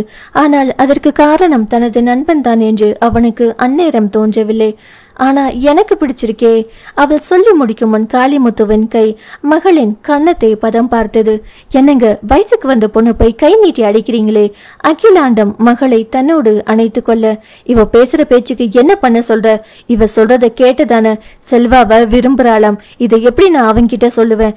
எப்படி என் பொண்ணை கட்டிக்கோன்னு அவன்கிட்ட கேட்பேன்? கடைசியில் மாமன் படிக்க வச்சு வேலைக்கு அனுப்புனது எல்லாம் அவன் மகளை தன் தலையில் கட்டதான் அவன் நினைச்சிட்டா. வருத்தமும் கோபமும் தலையில் கை வைத்து கொண்டு அவர் அமர்ந்து விட்டார். நீ கவலைப்படாத நைனா, செல்வா கிட்ட நான் பேசுறேன். ஜெகன் அவருக்கு ஆதரவு கூற, நீங்க வளர்த்த பையன் உங்க பேச்ச கேட்க மாட்டானா? அகிலாண்டமும் எடுத்து சொல்ல, சரி கணப்பா, செல்வா கிட்ட பேசு. ஆனா உன் தங்கச்சி அவனை காதலிக்கிறத சொல்ல வேண்டாம். முதல்ல அவனோட விருப்பத்தை கேளு. அவனுக்கு விருப்பம் இல்லனா இவளை வேறு ஒருத்தனை கல்யாணம் பண்ணிக்க சொல்லு என்றார் மகளை முறைத்து பார்த்து கொண்டே.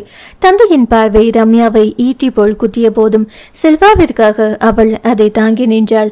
அடுத்த அரை மணி நேரத்தில் அலைபேசியில் செல்வாவை பிடித்த ஜெகன் விஷயத்தை கூற அவனோ 5 நிமிடத்தில் அழைப்பதாய் கூறிவிட்டு அலைபேசியை அணைத்தான். இது என்ன மாதிரியான பதில் என்று ஜெகனுக்கு குழப்பமாய் இருந்தது. செல்வாவிற்கு ரம்யாவின் விருப்பம் என்னவாக இருக்கும் என்று தெரிய வேண்டியிருந்தது. அதனால் அவளுக்கு அழைத்தான். அவன் அழைத்ததும் உடனே எடுத்தவள் அவன் பேசும் முன், மாமா நல்லா இருக்கீங்களா?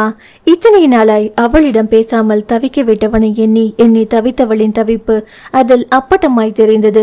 அதை உணர்ந்தவனின் மனதிலோ மலைச்சாரல். நல்லா இருக்கேன்.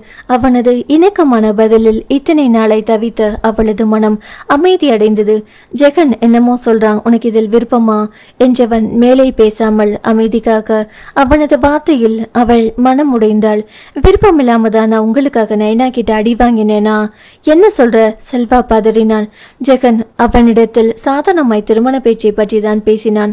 ஆனால் ரம்யா பேசுவது கேட்டு செல்வா பதட்டம் அடைந்தான். அவன் பதற்றத்தில் தான் உளறி கொட்டியதை உணர்ந்தவளாய், அது ஒன்னும் இல்ல மாமா என்று அவள் அவசரமாய் மறுத்தாள். அதிலேயே அவனுக்கு சந்தேகம் வந்துவிட்டது. ஏய் ரம்ஸ், ஒழுங்கு மரியாதை உண்மை சொல்லு. அவன் மிரட்டியது அவளது காதில் விழவில்லை. அவனது செல்ல அழைப்பே அவளது காதில் விழுந்து நெஞ்சில் நிறைந்தது. என் கூட பேச என்ன ரம்சனு கூப்பிட உங்களுக்கு 5 வருஷம் ஆச்சா மாமா என்று தேம்பியவள். நீங்க பேசாம இருந்தப்போ நான் எவ்வளவு தவிச்சேன்னு எனக்கு தான் தெரியும். நான் சின்ன வயசுல ஏதோ தெரியாம சொன்ன வார்த்தைக்காக இத்தனை வருஷம் பேசாம இருந்து எனக்கு இவ்வளவு பெரிய தண்டனை கொடுத்திருக்க வேண்டாமாமா என்று அழுகையில் கரைந்தவளின் அழுகை கூட அவனுக்கு சங்கீதமாக ஒலித்தது. பின்னே அவளது கண்ணீர் அவனுக்காக எண்ணும் போது சந்தோஷம் இருக்காதா என்ன? உனக்கு என்ன பிடிக்கலன்னு தான் அவன் எழுதான். பிடிக்காம தான் நைனா கிட்ட உங்களை விரும்புறதா சொன்னேனா? அவளது வார்த்தையில் அவன் திகைத்து போனான். ரம்ஸ், உண்மையாவா? நீ என்ன காதலிக்கிறியா? அந்த நொடி வானத்தை வசப்படுத்திய உணர்வு அவனிடத்தில். என்ற ஒற்றை சொல்லில் வானத்தில் பறந்து கொண்டிருந்தவனை ஜெட்டில்லாமல் கீழே இறக்கினாள். அவனது மனம் கவர்ந்தவள். உங்களுக்காக தான் பொய் சொன்ன என்றவள் தான் அப்படி கூறியதற்கான காரணத்தை அவனிடம் விளக்கி கோர அவனுக்கு புரிந்து போனது அவளது மனம். எங்க பார் ரம்ஸ், எனக்காக நீ இப்படி செய்ய வேண்டியதில்லை. இல்ல மாமா, நான் அவள் பேச முன் குறுக்கிட்டவன். முதல்ல நான் சொல்றத கேளு. இப்பவும் உனக்கும் எனக்கும் அதே 8 வருஷ இடைவெளி அப்படியே தான் இருக்கு. இப்பவும் நான் வயசானவன் தான். இப்போ எனக்காக சரின்னு சொல்லிட்டு பின்னாடி நீ மனசு கஷ்டப்படக்கூடாது. அவனது வார்த்தைகளுக்கு அவளிடம் இருந்து மௌனம் மட்டுமே பதிலாக வந்தது. அவளது மௌனத்தில் அவனுக்கு மனம் வலித்தது. இப்போ மனசு நல்லா புரிஞ்சுதா ரம்யா என்றவனின் குரலில் வேதனை இருந்தது. அவனது வேதனையை சகிக்க முடியாமல் அவள், அது ஏதோ அறியாத வயசில் பேசியது. இப்போவும் அதையே பிடிச்சு தொங்குவீங்களா நீங்க? எனக்கு உங்களை கல்யாணம் பண்ணிக்க சம்மதம். ஒருவேளை நீங்க இந்த கல்யாணத்தை நிறுத்தணும்னு நினைச்சீங்கன்னா நான் தற்கொலை முயற்சி பண்ணியாவது உங்களை வலுக்கட்டாயமா என் கழுத்தில் தாலி கட்ட வைப்பேன். அவளது தீர்க்கமான பேச்சில் அவனுக்கு சிரிப்பு வந்தது. ஓஹோ, எதுக்காக நீங்க இப்படி செய்றீங்கன்னு நான் தெரிஞ்சுக்கலாமா மேடம்? எனக்கு நீங்க சந்தோஷமா இருக்கணும். அதுக்காக நான் என்ன வேணும்னாலும் செய்வேன். இது ஒன்று போதாதா? அவளது மனதில் தான் இருப்பதற்கான சாட்சி அவனுக்கு அத்தனை சந்தோஷமாய் இருந்தது. இந்த காதல் ஒன்று போதும். அவனும் அவளும் காலம் முழுவதும் ஒற்றுமையாய் மகிழ்ச்சியாய் வாழ்வதற்கு. அடுத்த நாளை சென்னைக்கு வந்தவன் மாமனிடத்தில் தான் ரம்யாவை விரும்புவதை கூறியவன். அவள் தனக்காக தான் அப்படி கூறியதாய் நடந்த விஷயம் எல்லாவற்றையும் கூறினான். செல்வாவை போல் ஒரு நல்ல பையனை பார்ப்பது அரிது. அதற்கு மேல் காளிமுத்து தாமதிக்கவில்லை. சந்தோஷமாய் திருமண ஏற்பாடுகளை செய்ய ஆரம்பித்தார். செல்வா ரம்யா திருமண விஷயம் கேள்விப்பட்டதும் அமைச்சர் விஸ்வநாதன் காளிமுத்துவிடம், உன் 2 பொண்ணுங்களுக்கும் உண்டான கடமையை நீ முடிச்சிட்ட. ரொம்ப சந்தோஷம் காளிமுத்து. இந்த சந்தோஷமான நேரத்தில் நானும் உன்கிட்ட ஒரு விஷயம் சொல்லணும் என்று பீடிகை போட்டார். எதுவா இருந்தாலும் சொல்லுங்க ஐயா. காளிமுத்து பணிவோடு சொல்ல, என் பேத்தி ரதிய உன் வீட்டு மருமகளாக்குவதற்கு உனக்கு சம்மதமா காளிமுத்து? அவர் சொன்னதை கேட்டு காளிமுத்து அப்படியே பிரமை பிடித்தார் போன்று அமர்ந்து விட்டார். விஸ்வநாதன் எவ்வளவு பெரிய மனிதர், எட்டாத உயரத்தில் இருப்பவர். அவரின் பேத்தியை தன் மகனுக்கு மனம் முடிக்க மனமு வந்து கேட்பது அவருக்கு அத்தனை சந்தோஷமாய் இருந்தது. அதுக்கு நான் கொடுத்து வச்சிருக்கேன் ஐயா. உடனே அந்த இடத்திலேயே தனது சம்மதத்தை தெரிவித்தார். ரதி மேற்படிப்பிற்காக ஃபாரின் போகுது. 2 வருஷம் கழிச்சு கல்யாணத்தை வச்சுக்கலாமா? அவர் தன்மையாக கேட்டதும் இவரும் பெருந்தன்மையாக, எப்ப வேணும்னாலும் வச்சுக்கலாம் ஐயா. எப்ப இருந்தாலும் உங்க பேத்தி தான் எங்க வீட்டு மருமகள். உறுதியளித்து விட்டு வந்தார் காளிமுத்து. செல்வா ரம்யா திருமணத்திற்கு 1 மாதம் இருந்த நிலையில் ஜெகன் வேகமாய் தந்தையிடம் வந்தான். அவனை பார்க்கும் போதே தெரிந்தது மிகவும் டென்ஷனாக இருப்பது போல். என்ன கண்ணப்பா, எதுக்கு இவ்வளவு டென்ஷன்? நைனா, எனக்காக ஸ்ரீ வீட்டில் போய் பொண்ணு கேப்பியா? பொண்டையாக சொன்ன மகனை பார்த்து உள்ளுக்குள் திகைத்தாலும் அதை வெளிக்காட்டி கொள்ளாமல், யாரு அந்த ஸ்ரீ, விவரமா சொல்லு. ஜெகன் தன் ருத்ரஸ்ரீயை காதலிக்கும் விஷயத்தை அவரிடம் சொல்லியவன். இப்போ அவளோட தாத்தாவுக்கு உடம்பு கொஞ்சம் சீரியஸா இருக்கிறதால அவசரமா அவளுக்கு மாப்பிள்ளை பாக்குறாங்க. நீ தான் நைனா, எப்படியாவது அவளை எனக்கு பேசி முடிக்கணும். மகன் எப்போதும் விளையாட்டுத்தனமாய் கூறுவது போல் இதையும் நினைத்து கொண்டவர் அவனிடம் சரி சரி என்று சொல்லிவிட்டு அதை அப்படியே மறந்து போனார். அவர் ருத்ராவின் வீட்டுக்கு செல்லாமல் இருப்பதை கண்டு அவனுக்கு கோபம் வந்தது. நைனா, நான் எவ்வளவு சீரியஸா சொல்றேன், நீ என்னடானா என்று சலித்தவன், ப்ளீஸ் எனக்காக போய் பேசினேனா. மீண்டும் மன்றாடிய மகனை கண்டு வேறு வழியில்லாமல் காளிமுத்து ருத்ரஸ்ரீ வீட்டுக்கு சென்றார். மகனுக்காக ஒரு கண் துடைப்பு நாடகத்தை அரங்கேற்றினார். அவர் மனம் நிறைய விருப்பத்துடன் சென்றிருந்தால் அவர் சென்ற காரியம் வெற்றி அடைந்திருக்கும். மனம் நிறைய வெறுப்புடன் இஷ்டமில்லாமல் அவர் சென்றதால் அங்கு மகனது காதலை பணயம் வைத்து விட்டார். அத்தியாயம் 29. நைனா, ஆல் தி பெஸ்ட் என்று கட்டை விரலை உயர்த்தி காட்டிய மகனை கண்டு காளிமுத்துவிற்கு பெருத்த கோபம் வந்தது. பெண்கள் விஷயத்தில் அடுத்தடுத்து மலருக்கு மலர் தாவும் வண்டு போல் நிலையில்லாத மனம் கொண்டவன் இப்போது இந்த ருத்ரேஷி விஷயத்தில் மட்டும் இப்படி அடம்பிடிப்பது அவருக்கு எரிச்சலை உண்டு பண்ணியது. அவனது வாழ்வு சிறப்பாக அமைய அவனுக்காக அவர் எத்தகைய உயர்வான இடத்தில் பெண் பார்த்து வைத்திருக்கிறார். அதை விட்டுவிட்டு மகன் இப்படி பிடிவாதம் பிடிப்பது அவருக்கு பிடிக்கவில்லை. எங்கே தான் மறுத்து பேசினால் மகன் தனது பேச்சை கேட்காமல் எதையாவது செய்து விடுவானோ என்கிற அச்சம் தலை தூக்க அவன் சொல்வதற்கெல்லாம் சரி சரி என்று தலையசைத்துவிட்டு பின்னால் தனது வேலையை காட்ட வேண்டியதுதான் என்று பக்கா தொழிலதிபராய் திட்டம் தீட்டினார். அவரை பொறுத்தவரையில் மகனது காதலை விட விஸ்வநாதன் மீதான தனது விசுவாசத்தை பெரிதாக நினைத்தார். முன்பு எப்படியோ, ஆனால் இப்போது விஸ்வநாதன் வாய்விட்டு திருமணம் பற்றி பேசிய பின்னர் மகனது திருமண விஷயத்தில் அவனது விருப்பத்தை விட தனது விருப்பத்தை பெரிதாக எண்ணினார். ஏனெனில் ஒற்றை மகன் மீது அவர் வைத்திருந்த பாசம் என் மகன் மீது எனக்கு இல்லாத உரிமையா, அவனது திருமணம் எனது உரிமை என்கிற ஈகோவை தட்டி எழுப்ப அவரது மனம் மகனது காதலை முழுமையாக வெறுத்தது. முதன்முறையாக மகனது கருத்தோடு ஒத்துப்போகாமல் முரண்பட்டார் அவர். அதுவே அவனது காதலுக்கு எதிரியாகி போனது. வெங்கட்ராகவனை சந்திக்க அவரது வீட்டுக்கே சென்றார் காளிமுத்து. அவ்வளவு எளிதில் வெங்கட்ராகவனை யாரும் சந்தித்துவிட முடியாது. ஆனால் காளிமுத்துவும் சமுதாயத்தில் அந்தஸ்துள்ள மனிதர் என்பதால் சந்திப்பிற்கு அனுமதி அளிக்கப்பட்டது. மிக பிரம்மாண்டமாய் இருந்த வரவேற்பறையில் ஒட்டாத தன்மையுடன் அமர்ந்திருந்தார் காளிமுத்து. வெங்கட்ராகவனை சந்திப்பதற்கு முன் அவர்களின் குடும்ப பின்னணியை பற்றி முழுமையாக விசாரித்து தெரிந்து கொண்டுதான் வந்திருந்தார். கேள்விப்பட்ட விஷயங்கள் அனைத்தும் அவருக்கு சாதகமாக இருந்தது. அதில் மனதில் திருப்தி நிலவ மகனின் காதலுக்கு அத்துடன் சமாதி கட்ட வேண்டி குரூரத்துடன் அவர் காத்திருந்தார். ஜெகனின் நல்ல நேரமோ என்னமோ ருத்ரேஷி அலுவலகம் போயிருந்தாள். மீதம் இருந்தது அவளது தாத்தாவும் அன்னையும் தான். உதவியாளர் சர்க்கர நாற்காலியை தலைவர அந்த நிலையிலும் வெங்கட்ராகவன் கம்பீரமாக வந்தார். உடன் சோபனாவும் வந்தார். மரியாதை நிமித்தம் சோபனா காளிமுத்துவிற்கு வணக்கம் தெரிவிக்க அதை கண்டும் காணாமல் அவர் வெங்கட்ராகவனை துளைக்கும் பார்வையால் அளவெடுத்தார். காளிமுத்துவின் நடவடிக்கையில் வெங்கட்ராகவனின் புருவம் யோசனையில் நெறிந்தது. நான் சுற்றி வளைச்சு பேச விரும்பல என்று நேரடியாகவே பேச்சை ஆரம்பித்தார் காளிமுத்து. ஜெகன் சொன்னதுதான் ருத்ராவை காதலிப்பதாய் மட்டும். ஆனால் அவராய் நினைத்து கொண்டார் அவளும் தன் மகனை காதலிப்பதாய். அதனால் அவரது வார்த்தைகள் இருமாப்புடன் சற்று அலட்சியத்துடன் வந்து விழுந்தது. உங்க பேத்தியும் என் பையனும் ஒருத்தருக்கு ஒருத்தர் விரும்புறாங்க. அதை கேட்டு வெங்கட்ராகவனின் கண்கள் இடுங்கியது. ஆனாலும் ஒன்றும் பேசாது காளிமுத்துவை கூர்ந்து பார்த்தார். மீண்டும் ஒரு காதல் கதையா? சோபனாவோ நெஞ்சில் கை வைத்தபடி அமர்ந்திருந்தார். ஆனால் அவர் அறிந்த மகள் அப்படி கிடையாது என்கிற யோசனையும் அவரது மனதுக்குள் ஓடத்தான் செய்தது. ஆனா எனக்கு இந்த காதல் அவ்வளவா பிடிக்கல. அவன் வேற எந்த பெண்ணை காதலிச்சிருந்தாலும் மனசார சம்மதிச்சிருப்பேன். ஆனா உங்க வீட்டு பெண்ணை காதலிச்சதுதான் என்னால ஜீரணிக்க முடியல. காளிமுத்துவின் பேச்சில் வெங்கட்ராகவன் முகம் ஆத்திரத்தில் சிவந்தது. சர்க்கர நாற்காலியின் கைப்பிடியை தன் ஒற்றை கையால் இறுக்கி பிடித்துக் கொண்டு ஆத்திரத்தை அடக்க முயன்றார்.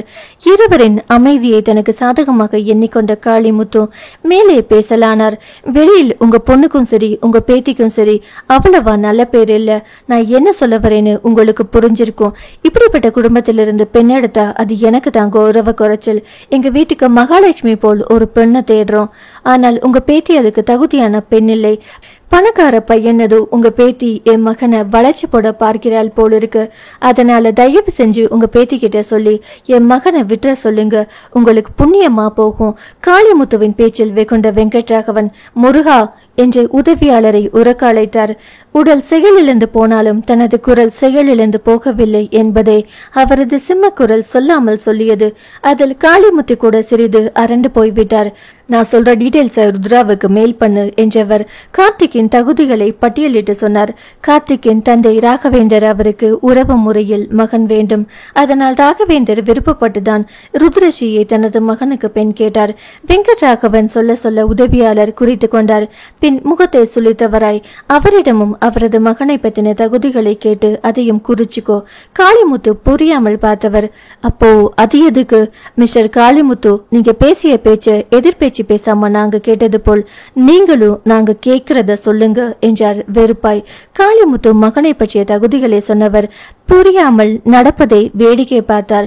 பெயர் எதுவும் போடாம போட்டோ எதுவும் இல்லாம 2 பேர் தகுதிகள் மட்டும் போட்டு ருத்ராவுக்கு மெயில் அனுப்பு. உதவியாளர் மின்னஞ்சல் அனுப்பியதும் பேத்தியை அலைபேசியில் அழைத்தார் பெரியவர். அவள் இணைப்பில் வந்ததும், ருத்ரா, உனக்கு மேல 2 மாப்பிள்ளைகளோட டீட்டெயில்ஸ் அனுப்பியிருக்கேன். உனக்கு யாரை பிடிச்சிருக்குன்னு நீ சொல்றியா? பேத்தியிடம் கேட்டவரின் கண்கள் காளிமுத்துவின் மீதே பதிந்திருந்தது. ஸ்பீக்கர் போனில் ருத்ரா பேசியது காளிமுத்துவிற்கும் கேட்டது. அப்போதும் அவருக்கு கொஞ்சம் புரியவில்லை. தாத்தா, என் கல்யாணம் உங்க விருப்பம்னு நான் ஏற்கனவே சொல்லிட்டேனே. பேத்தியின் வார்த்தையில் தாத்தாவின் முகம் பெருமையில் மிளிர்ந்தது. அதை கேட்டு காளிமுத்துவின் முகம் செத்து போய்விட்டது. இப்போது விஷயம் அவருக்கு லேசாக புரிய ஆரம்பித்தது. எனக்கு உன்னை பத்தி நல்லா தெரியுமா? அதான் இதை உன் சாய்ஸில் விட முடிவு செஞ்சிருக்கேன். 2மே நான் பார்த்த மாப்பிள்ளைகள் தான். ஒரு நிமிஷம் தாத்தா. அவள் எடுத்துக்கொண்ட ஒரு நிமிடமும் அங்கிருந்த ஒவ்வொருவரின் மனநிலையும் ஒவ்வொரு மாதிரி இருந்தது. ஆனால் மூவரின் இதயமும் திக் திக்கென்று அடித்து கொண்டது. என்னவோ நிஜம். தாத்தா சொல்லுமா, எனக்கு என்னவோ நீங்க அனுப்பிய முதல் வரன் பெட்டர் சாய்ஸ்னு தோணுது. அதாவது அவள் கார்த்திகை தனது மனப்பாளனாய் தேர்வு செய்திருந்தாள். அதை கேட்டு வெங்கட்ராகவன் முகம் மலர்ந்தது என்றால் காளிமுத்துவின் முகம் இருண்டு போனது. எதை வச்சு அப்படி சொல்றமா? நல்லா படிச்சிருக்காரு, தனியா தொழில் பார்க்கிறார், நமக்கு ஈக்குவலான ஸ்டேட்டஸ் இருக்கு. இதை விட வேற என்ன வேணும்? தாத்தாவிற்கு எது பிடிக்குமோ அதையெல்லாம் அவள் பட்டியலிட அதில் அவர் கர்வம் அடைந்தவராய் காளிமுத்துவை நோக்கி துச்சமாய் ஒரு பார்வையை செலுத்தினார். குட் ருத்ரா, நானும் அதையே தான் நினைச்சேமா. சரி, நீ உன் வேலையை பாரு என்றபடி அழைப்பை துண்டித்தவர் பார்வை காளிமுத்துவை ஏளனமாய் பார்த்தது. மகளின் முடிவு கேட்டு சோபனாவுக்கும் சற்று நிம்மதியாக இருந்தது. என்ன சொன்ன? உன் வீட்டு மருமகளா வருவதற்கு ஏன் பேத்திக்கு தகுதி இல்லைன்னா? என் பேத்திக்கு கணவனா வருவதற்கு உன் மகனுக்கு தான் தகுதி இல்லை. யார் யாரெல்லாம் தகுதி பத்தி பேசுறதுன்னு ஒரு விவஸ்தை இல்ல. இடையில் பணம் வந்ததால மட்டும் உனக்கு தகுதி வந்து விட்டதா நீ நினைக்காத. என் கால் தூசு கூட நீ பெறமாட்ட. நீ எல்லாம் தகுதி பத்தி பேசுறியா? என் பொண்ணையும் பேத்தியும் பத்தி பேச உனக்கு என்ன அருகதையும் இல்ல. என் பேத்திய நான் நல்லா தான் வளர்த்திருக்கேன்னு இப்போ உனக்கு புரிஞ்சிருக்குமே. போய் காதல்னு பேத்துற உன் மகனுக்கு நல்ல புத்தி சொல்லு. என் பேத்தி என் மனம் குளிர மாதிரி பேசினதால நீ தப்பிச்ச. இல்ல உன்னையும் உன் மகனையும் உண்டுலன்னு பண்ணிருப்பேன். வெங்கட்ராகவன் கஜித கஜனையில் காளிமுத்து வெளவெளத்து போனார். இப்படி ஒரு திருப்பத்தை அவர் சற்றும் எதிர்பார்க்கவில்லை. மகனும் ருத்ராவும் விரும்புவதாய் அவர் நினைத்திருக்க அந்த பெண்ணும் அப்படி ஏதும் இருப்பதாய் காட்டிக்கொள்ளவில்லையே. சொல்கின்ற விஷயத்தை ஒழுங்காக சொல்லாமல் தனக்கு தலைக்குனிவை ஏற்படுத்திய மகன் மீது அவருக்கு கோபம் வந்துவிட்டது. விருட்டென்று எழுந்து வெளியில் வந்துவிட்டார். ஆனாலும் அவமானம் அடைந்தது மனதில் ஆறாமல் எரிந்து கொண்டிருந்தது. வீட்டுக்கு வந்ததும் அவரை கேள்வி மேல் கேள்வி கேட்டு துளைத்தெடுத்த மகனை கண்டு ஆத்திரம் வந்த போதிலும் இது ஆத்திரப்பட்டு அவசரப்பட்டு முடிவெடுக்க வேண்டிய விஷயம் அல்ல என்பதை புரிந்தவராய் சாணக்கியத்தனமாய் யோசித்தவராய் வலிய வரவழைத்த புன்னகையுடன், நைனா போன காரியம் வெற்றியடையாம இருக்குமா? எல்லாம் ஜெயந்தா. அவர் சொன்னதும் அவரை தூக்கி சுற்றினான் சந்தோஷ மிகுதியில். அவனது சந்தோஷத்தை கண்டு அவரது உள்ளம் வலித்தது. ஆனாலும் மகனுக்கு நல்லது பண்ண வேண்டும் என்று அந்த தந்தை உள்ளம் எண்ணியது. அவனது வளமான எதிர்காலத்தை பற்றி மட்டுமே அது சிந்தித்தது.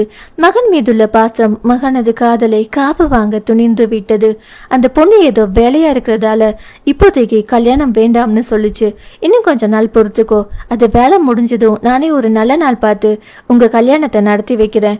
தான் சொல்வது முழுக்க முழுக்க பொய் என்று தெரிந்திருந்தும் சுயநலமாய் தெரிந்தே மகனுக்கு துரோகம் செய்தார் அவர்.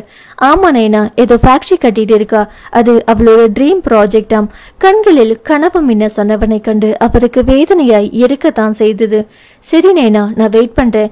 சந்தோஷமாய் சொன்னவனின் கண்களை சந்திக்க முடியாமல் அவர் அங்கிருந்து நகர்ந்து சென்றார்.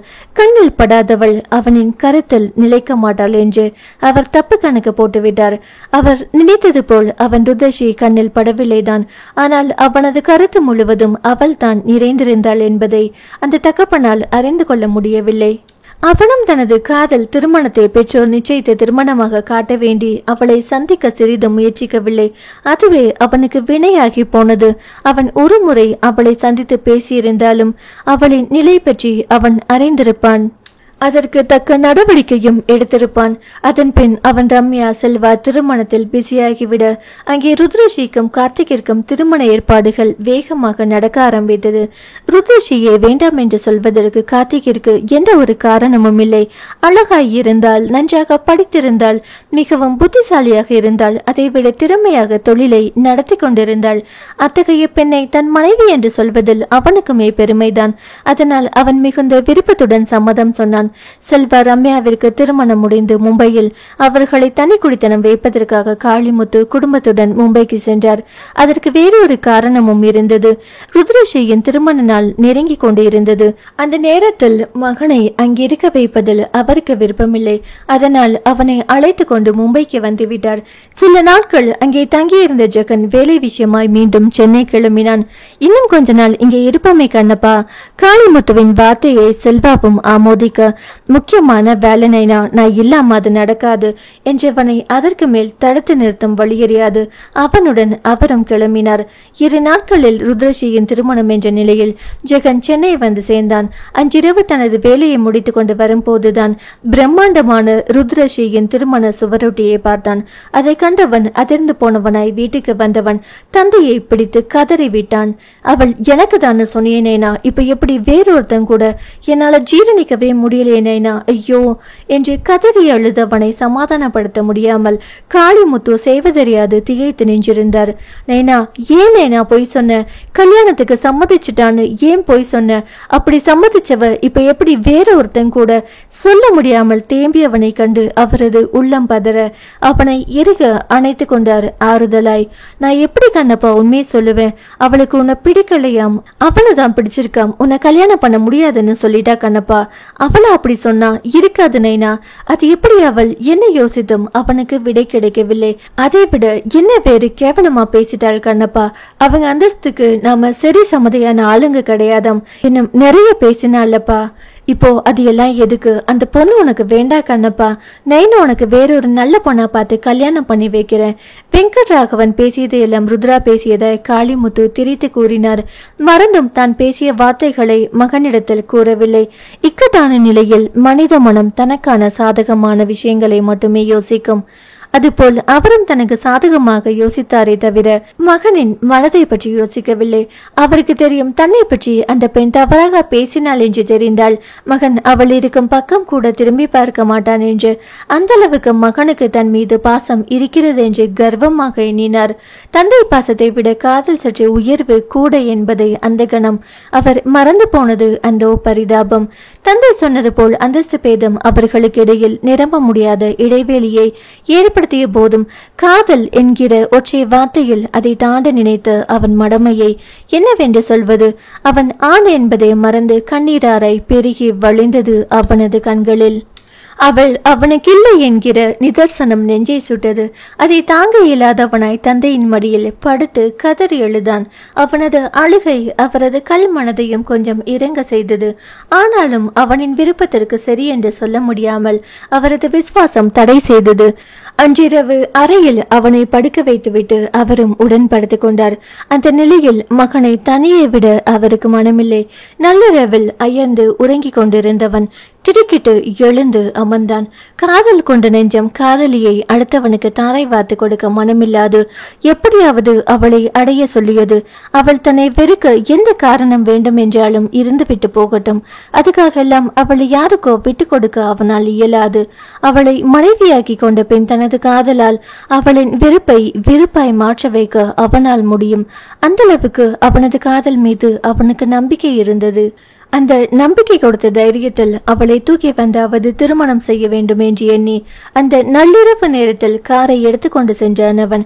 காதலில் கண்ணியத்துடன் காத்திருந்த அவனால் அவளுக்கு திருமணம் என்றதும் அந்த கண்ணியத்தை கட்டி காக்க முடியவில்லை. எதையாவது செய்து அவளை தன்னோடு தக்க வைத்துக் கொள்ள அவனது உள்ளம் துடித்தது. மனம் முழுவதும் மிகுந்த குழப்பத்தில் இருந்தவன் அந்த மேம்பாலத்தில் நடுவே சென்று கொண்டு இருந்த போது எதிரே வந்த வண்டியை கவனிக்க மறந்தான். அது கிட்டே வந்ததும் திடுக்கிட்டு போய் காரை ஒரு பக்கமாய் அவன் ஒடித்து திருப்ப அதுவோ அவனது பிடிமானத்திலிருந்து விலகியோடி பாலத்தின் சுவரை இடித்துக்கொண்டு கீழ் நோக்கி பாய்ந்தது. இருந்தது. அதுவரை மட்டுமே அவனுக்கு ஞாபகத்தில் இருந்தது. விபத்தை கேள்விப்பட்டு விரைந்து வந்த காவல்துறையினரால் மருத்துவமனையில் சேர்க்கப்பட்ட ஜெகன் அடுத்து வந்த நாட்களில் ஆழ்ந்த மயக்க நிலைக்கு தள்ளப்பட்டான். அந்த இடைப்பட்ட நாளில் ருத்ரஸ்ரீ கார்த்திகின் திருமணம் இனிதே நடந்து முடிந்தது. தனக்காக ஒரு இதயம் தவித்து துடித்துக் கொண்டிருப்பதை அறியாதவளாய் அவள் திருமதி கார்த்திகேயன் ஆகியிருந்தாள். கடவுளின் கண்ணாமூச்சி விளையாட்டு அவர்களது வாழ்க்கையில் அந்த கணத்திலிருந்து ஆரம்பமானது. அன்றிரவு கார்த்திக் ஒருவித உல்லாச மனநிலையுடன் ருத்ரஸ்ரீக்காக காத்திருந்தான். அழகு மனைவியை தனியே சந்திக்க போகும் சந்தோஷத்தில் அவன் இருந்தான். நேற்று வரை அவனது மனதில் இருந்த முணுமுணுப்பு இன்று சுத்தமாயில்லை. ஆம், நேற்று காதலர் தினம் என்று அவன் ருத்ரஸ்ரீயை நேரில் சந்தித்து பரிசு கொடுப்பதற்காக நட்சத்திர விடுதி ஒன்றிற்கு அவளை வர சொல்லியிருந்தான். ஆனால் கடைசி நொடி வரை அவன் காத்திருந்ததுதான் மிச்சம். அவள் வரவே இல்லை. அவனுக்கு அழைத்தும் அவள் பேசவில்லை. இவனாக தான் அவளை அழைத்து பேசினான். வேளையில் மறந்து விட்டதாய் கூறியவள் சாரி என்று ஒரு வார்த்தையில் மன்னிப்பு கேட்டுவிட்டு அழைப்பை துண்டித்து விட அதில் அவன் மிகுந்த கோபம் அடைந்தான். ஆனாலும் நாளை திருமணத்தை வைத்துக்கொண்டு இன்று அவளை எதிர்பார்ப்பது முட்டாள்தனம் என்று தன்னை சமாதானப்படுத்திக் கொண்டு வீட்டுக்கு சென்றான். அவளுக்காக அவன் வாங்கி வைத்திருந்த சிவப்பு ரோஜா பூங்கொத்தும் வைர மோதிரமும் அவனை பார்த்து சிரிப்பது போல் இருந்தது. எங்கே போய்விட போகிறாள்? என் மனைவியான பின் இதுபோல் நிறைய காதலர் தினத்தை கொண்டாடி கொள்ளலாம் என்று மனதை தேய்ச்சி கொண்டான். நண்பர்கள் அறிவுரை என்கிற பெயரில் ஆண்மகனான அவனது உணர்வுகளை கண்டபடி தூண்டிவிட்டிருக்க அவனும் 25 வயது இளைஞனாய் எல்லோரையும் போன்று முதலிரவு பற்றிய கனவில் கற்பனையில் மனைவியை எதிர்பார்த்திருந்தான். கிளிக் என்று கதவு திறக்கும் ஓசையில் தறிக்கேட்டு ஓடிய மனக்குதிரையை முயன்று கடிவாளமிட்டவன் தனது கண்களை அரைக்கதவு பக்கமாய் திருப்பினான். இரவு நேரத்திற்கென்றே பொருத்தமாய் இருந்தது போல் இருந்தது அவள் அணிந்திருந்த வெண்பட்டு புடவை. அவளது மேனியை அது குலைந்து நெளிந்து பாந்தமாய் பொருந்தியிருந்ததை பார்த்து அவனது மூச்சு காற்று சூடானது. அவனுக்குண்டான எந்த உணர்ச்சியும் அவளை தாக்கவில்லை போலும். வெகு இயல்பாய் உள்ளே வந்தவள் கையில் இருந்த பால் சொம்பை அருகில் இருந்த மேசை மீது வைத்துவிட்டு அவனை நிமிர்ந்து பார்த்தாள். அவள் தன் காலில் விழுந்து ஆசிர்வாதம் வாங்குவாள் என்று அவன் எதிர்பார்த்திருக்க அவளோ இயல்பு போல் கட்டிலில் அவன் அருகில் அமர்ந்தவள். எனக்கு இந்த காலில் விழுற ஃபார்மாலிட்டிஸ் எல்லாம் பிடிக்கல. சோ நமக்குள் இது வேண்டாம்னு நினைக்கிறேன். அவள் பேசியது கூட அவனுக்கு ஏமாற்றத்தை தரவில்லை. ஆனால் அவளின் இந்த இயல்பான செயல் அவனது மனதில் பெருத்த ஏமாற்றத்தை உண்டு பண்ணியது. புது பெண்ணிற்கே உரிய நாணத்தை அவளிடம் எதிர்பார்த்து அவன் ஏமாந்தான். புதிய கணவனை சந்திக்க போகும் ஒரு பெண்ணுக்கு வெக்கத்தில் முகம் சிவக்கம் தானே. அப்படி ஒரு சிவப்பு அவள் முகத்தில் இருப்பதற்கான அறிகுறி தென்படாததில் அவனது மனம் உற்சாகம் எழுந்து போனது. ஆனாலும் தன்னை சமாளித்துக் கொண்டு எனக்கும் பிடிக்கலதான் என்றான் அவசரமாய். மனைவியிடத்தில் நல்ல பெயர் எடுக்க வேண்டும் என்கிற ஆர்வத்தில். தாட்ஸ் குட் என்றவள் எழுந்து சென்று அலமாரியை திறந்து இரவு உடை எடுத்துக்கொண்டு குளியல் அறைக்குள் புகுந்தாள். அவளின் செயலை திகைப்புடன் பார்த்து கொண்டிருந்தான் அவன். உடை மாற்றி கொண்டு வந்தவள் அணிந்திருந்த நகைகளை கழட்டி வைத்துவிட்டு மீண்டும் அவன் அருகில் அமர்ந்தவள். கார்த்திக், நீங்க என்னோட ஹஸ்பண்ட் தான் என்றாலும் இந்த லைஃபை பழகுறதுக்கு எனக்கு கொஞ்சம் டைம் வேணும். நாம ஒருத்தரை ஒருத்தர் நல்லா புரிஞ்சுக்கிட்டதுக்கு அப்புறம் என்றவள் மேலே பேசாமல் நிறுத்திவிட்டு அவனை பார்த்தாள். புரிஞ்சுக்குவீங்கன்னு நினைக்கிறேன். அவன் என்ன நினைத்து வந்தான். ஆனால் இங்க நடப்பது என்ன? மனதில் பெருத்த ஏமாற்றம் சூழ்ந்த போதும் அவளது பேச்சின் சாராம்சம் புரிந்ததால் சரி என்பது போல் தலையாட்டினான். ஃபீல் ஃப்ரீ கார்த்திக் என்றவள் அவனை படுக்க சொல்ல, நான் சொல்ல வேண்டிய டைலாக்கை எல்லாம் இவள் சொல்கிறாள். எல்லாமே நேரம். மனதுக்குள் முணுமுணுத்து கொண்டே அவன் படுத்தான். குட் நைட் கார்த்திக் என்றவளை ஒரு மார்க்கமாய் பார்த்தவன் குட் நைட் என்று முணுமுணுத்து விட்டு கண்களை மூடிக்கொண்டான். அவள் மடிக்கணினியை எடுத்து வைத்துக் கொண்டு அமர்ந்து தனது வேலைகளில் மூழ்கி போனாள். அவளிடமிருந்து சத்தம் வராமல் போகவும் அவன் மெல்ல கண் திறந்து பார்த்தான். கணினியில் வேகமாய் தட்டச்சு செய்து கொண்டிருந்தவளின் வெண்டை பிஞ்சு விரல்களின் அழகிய நர்த்தனத்தில் அவனது மனம் மயங்கியது. இரவுடையில் இருந்தவளின் மேனியை கணவனாய் அவனது பார்வை மாறி அங்குலம் அங்குலமாய் ரசித்து பார்த்தது. அவனது மனதில் அளவில்லா ஆசை இருந்த போதும் கால அவகாசம் கேட்டவளிடம் அநாகரிகமாக நடப்பதற்கு அவன் ஒன்றும் மிருகம் இல்லையே. அதனால் அடக்கி வாசிக்க விரும்பினான். மனைவியை ரசித்துக் கொண்டிருந்தவன் எப்போது தூங்கினான் என்றே அவனுக்கு தெரியாது. காலையில் கண் விழித்த போது பொழுது நன்றாக விடிந்திருந்தது. குட் மார்னிங் ருத்ரஸ்ரீயின் குரலில் அவள் பக்கமாய் திரும்பினான். பார்த்தவன் அப்படியே இமைக்க மறந்தான். காலையில் குளித்து முடித்து ஈரத்துண்டை தலையில் முடிந்து நெற்றியில் குங்குமம் துளங்க அக்மா தமிழ் பெண்ணாய் இருந்தவளை அவன் கொஞ்சமும் எதிர்பார்க்கவில்லை. அதுவும் இன்றைய நவீன உலகத்தில் நாகரிக மங்கையான அவளிடம் இதை சற்றும் அவன் எதிர்பார்க்கவில்லை. காப்பியை கொண்டு வந்து அவனிடம் நீட்டியவள் அவன் வாங்கியதும் கண்ணாடி முன் நின்று தலையில் முடிந்திருந்த துண்டை அவிழ்த்தாள். அவளது இயல்பான செய்கையில் நேற்று ஏமாற்றம் கொண்ட அவனது மனம் இன்று திருப்தி கொண்டது. அவள் தன்னை கணவனாய் எண்ணுவதால் தான் இதுபோல் இயல்பாய் நடந்து கொள்கிறாள்.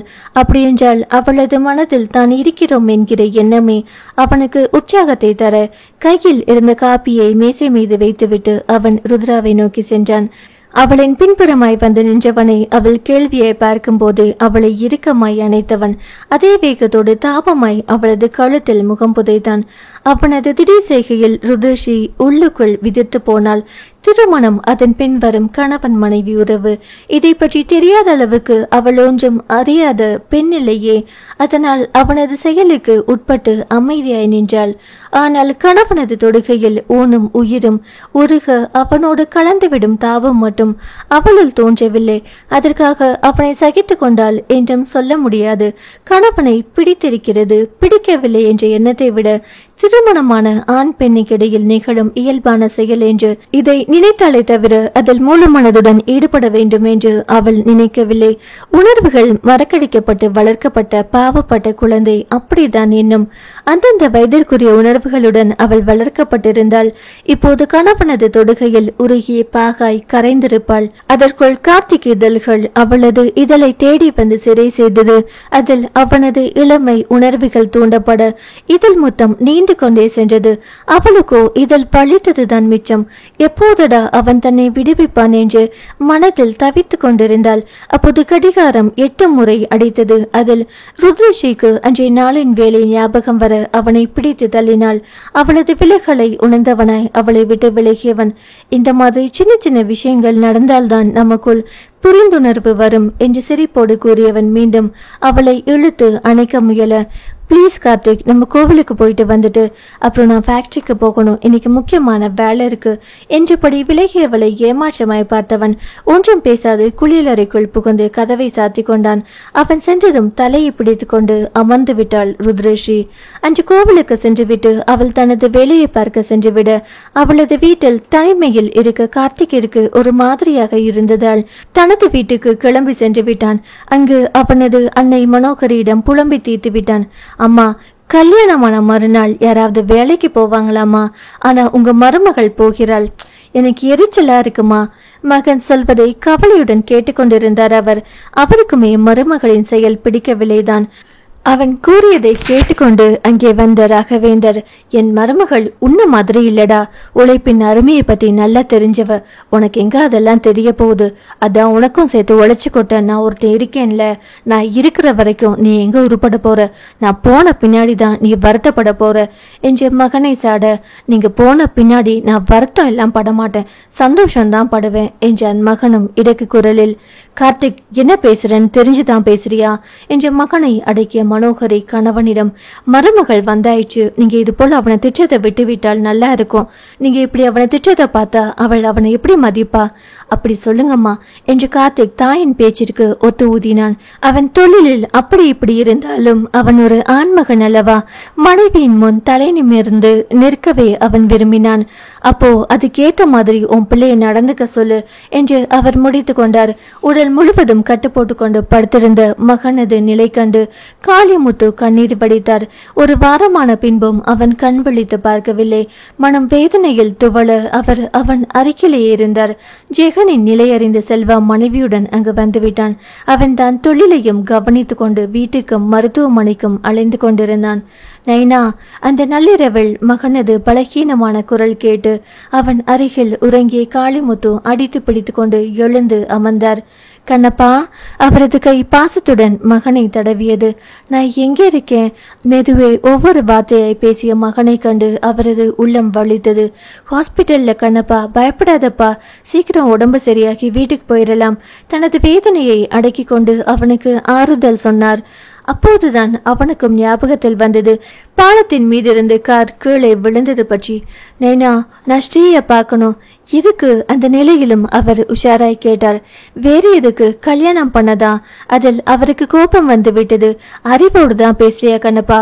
அவளுக்கு கல்யாணமாகி 1 வாரமாகுது. அடுத்தவன் மனைவியானவளை போய் கல்யாணம் பண்ணணும் அது இதுன்னுட்டு லூசு மாதிரி வளராத. அவர் சற்று கடுமையாய் பேச அவரது வார்த்தையில் அவனது உயிர் துடித்தது. தாங்கொன்ன வழியை அனுபவித்தது அவனது உள்ளம். நைனா, பொய் சொல்லாத. நான் எதுக்கு பொய் சொல்லணும்? நீயே போன்ல பாரு என்று அவர் அலைபேசியில் தேதியை காட்ட அது அவர் கூறியது அனைத்தும் உண்மை என்று கூறியது. அதை கண்டு அவன் மனம் வாள் கொண்டு அறுத்தது போல் வேதனையில் துடிக்க, முடிந்தது, எல்லாம் முடிந்தது என்று விரக்தியுடன் சொல்லியவன் கண்களை மூடிக்கொண்டான். மனதில் எழுந்த வழியை தாங்காது அவனது கண்ணோரம் கண்ணீர் கசிந்து வழிந்தது.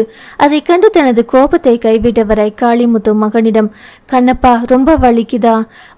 என்றவன் தனது இதய பகுதியை சுட்டிக்காட்டி இங்க என்றான். அவனது வார்த்தையில் அவர் கண்ணப்பா என்று கதறிவிட்டார். அவர் கதறல் கேட்டு கூட அவன் கண் விழித்து பார்க்கவில்லை. அவன் தனது வேதனையில் உழஞ்சு கொண்டிருந்தான். அவன் மனக்கண்ணில் ருத்ரஸ்ரீயின் ஞாபக ஊர்வலங்களே.